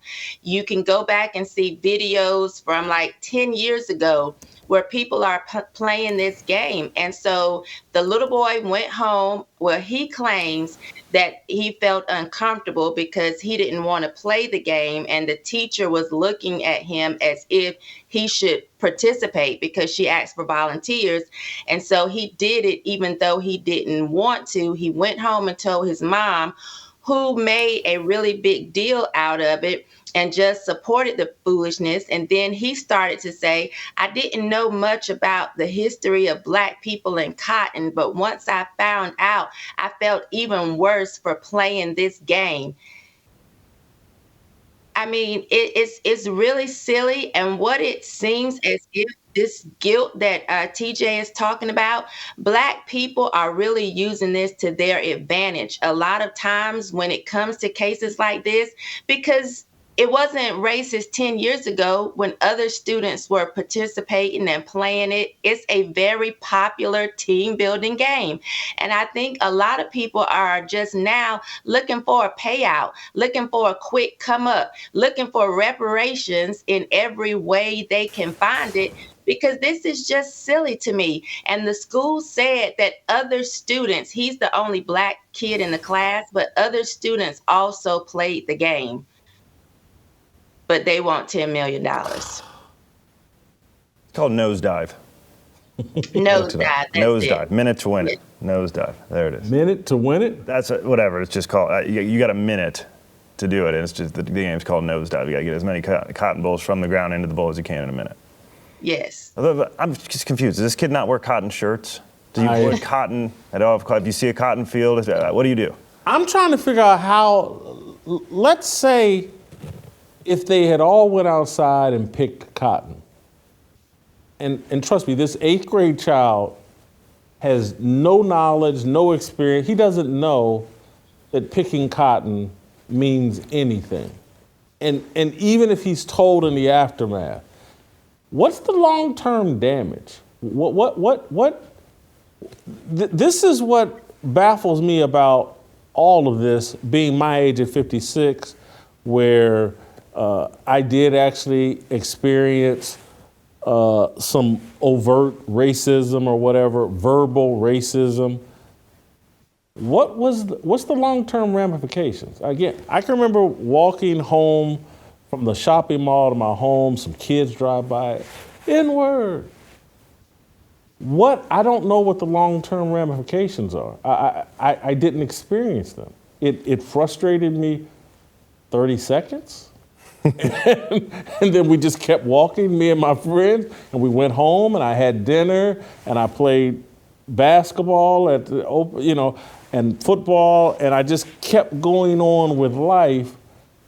They're acting like playing nosedive and it has something to do with cotton it caused $10 million worth of damage to their child.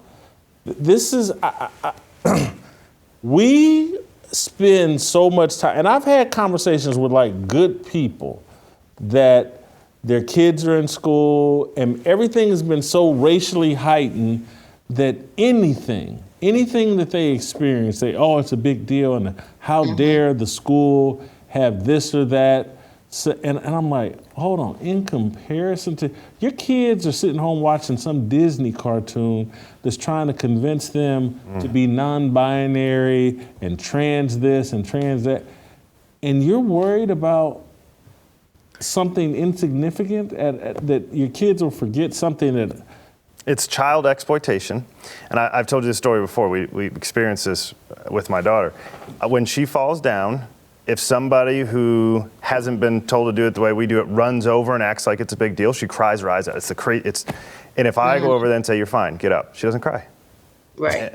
That's the difference. Her knee's hurting all the same as it was. She's still bleeding. You're all right, get up, let's go. And she's fine. And this mom came over and said, do you know, this is gonna wreck your life. You have no idea how bad this is going to hurt you. For the next 30, 40 years, I don't know how you're going to make it because you had to pick cotton with the white kids. You're the only. How racist could it be if the 20 white kids are doing it? I'm trying to figure, at least you had some overt racism where it's like, those white people clearly don't like me. He doesn't even get to make that case. You had the 30 seconds of frustration, so you had some short-term damage. He didn't even have short-term damage. There was no short or long-term. It was just his mama wants $10 million. Exactly. And Mama is she knows that they may cough up. It won't be 10 million, but they may cough up 100, 200,000 just to make it go away. And that's the mistake of trying to make peace with crazy people. You don't negotiate with terrorists. That's right. Exactly. Shemeka, I'll give you the final thought. Yeah, I want to know what the long-term damage would be myself because I actually took my children to pick cotton. So maybe I was a bad parent because I wanted them to experience it. So, somebody should sue me. Maybe my kids would turn around and sue me because they kept saying, "Mom, my back hurt." And I said, keep going. Now you know what people before you had to deal with. They had it a lot worse than you do now. So they don't get to complain about, they would never come home and complain about this gang because they actually know what picking cotton really is. And it's certainly not putting Vaseline on the tip of your nose, taking it from one bowl to the next. Thank you, Shamika. Great job as always. Love you. We'll see you maybe tomorrow or maybe next week. We'll play tomorrow and we'll see you tomorrow.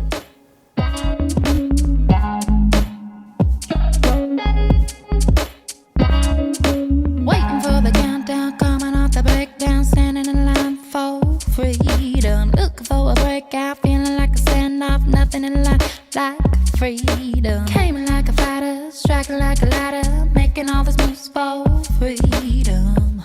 I want freedom.